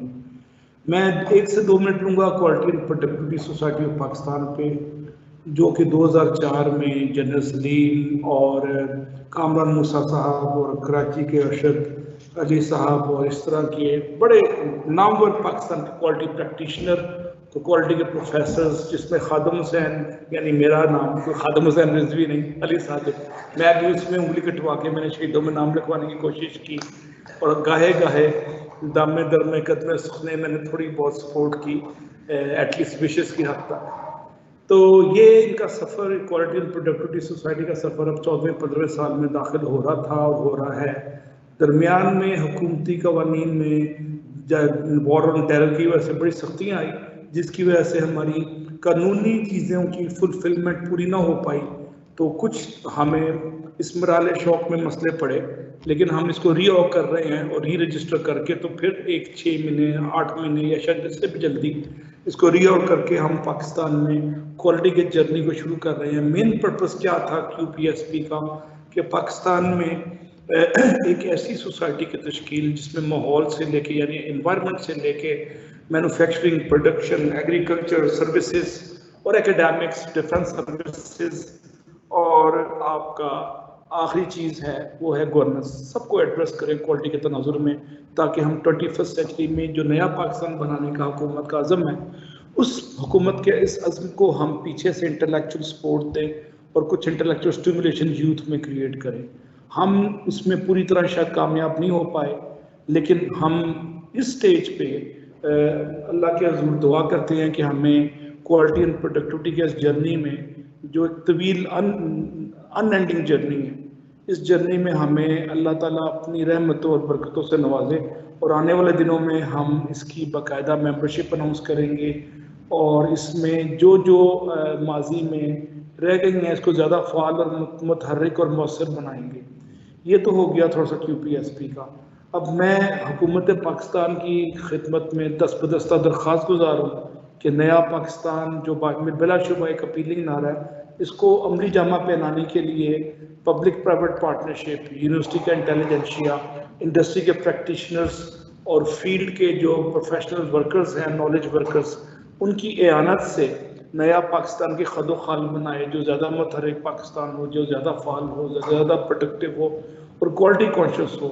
आज लाहौर की एयर क्वालिटी इंडेक्स 488 है, जो 4 महीने पहले कोरोना में 50-60 के आसपास चला गया था। इसका मतलब है कि हुकूमत को क्वालिटी के जर्नी स्टार्ट करने के लिए हमें सबसे पहले हमें एक फ्रेश और क्वालिटी हवा देनी पड़ेगी, और उसके लिए बाकायदा इंजीनियर्ड एफर्ट है, सिस्टम और प्रोसेस बनाने पड़ेंगे, और पंजाब गवर्नमेंट को प्रोएक्टिव एक्शन लेना पड़ेगा।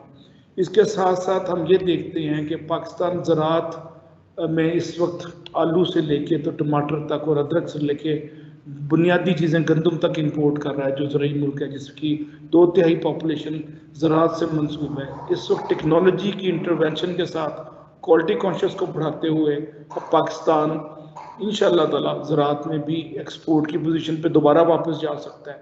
उधर भी हुकूमत को हम जैसे फोरम्स की मदद की ज़रूरत होगी तो हम ज़रूर देंगे।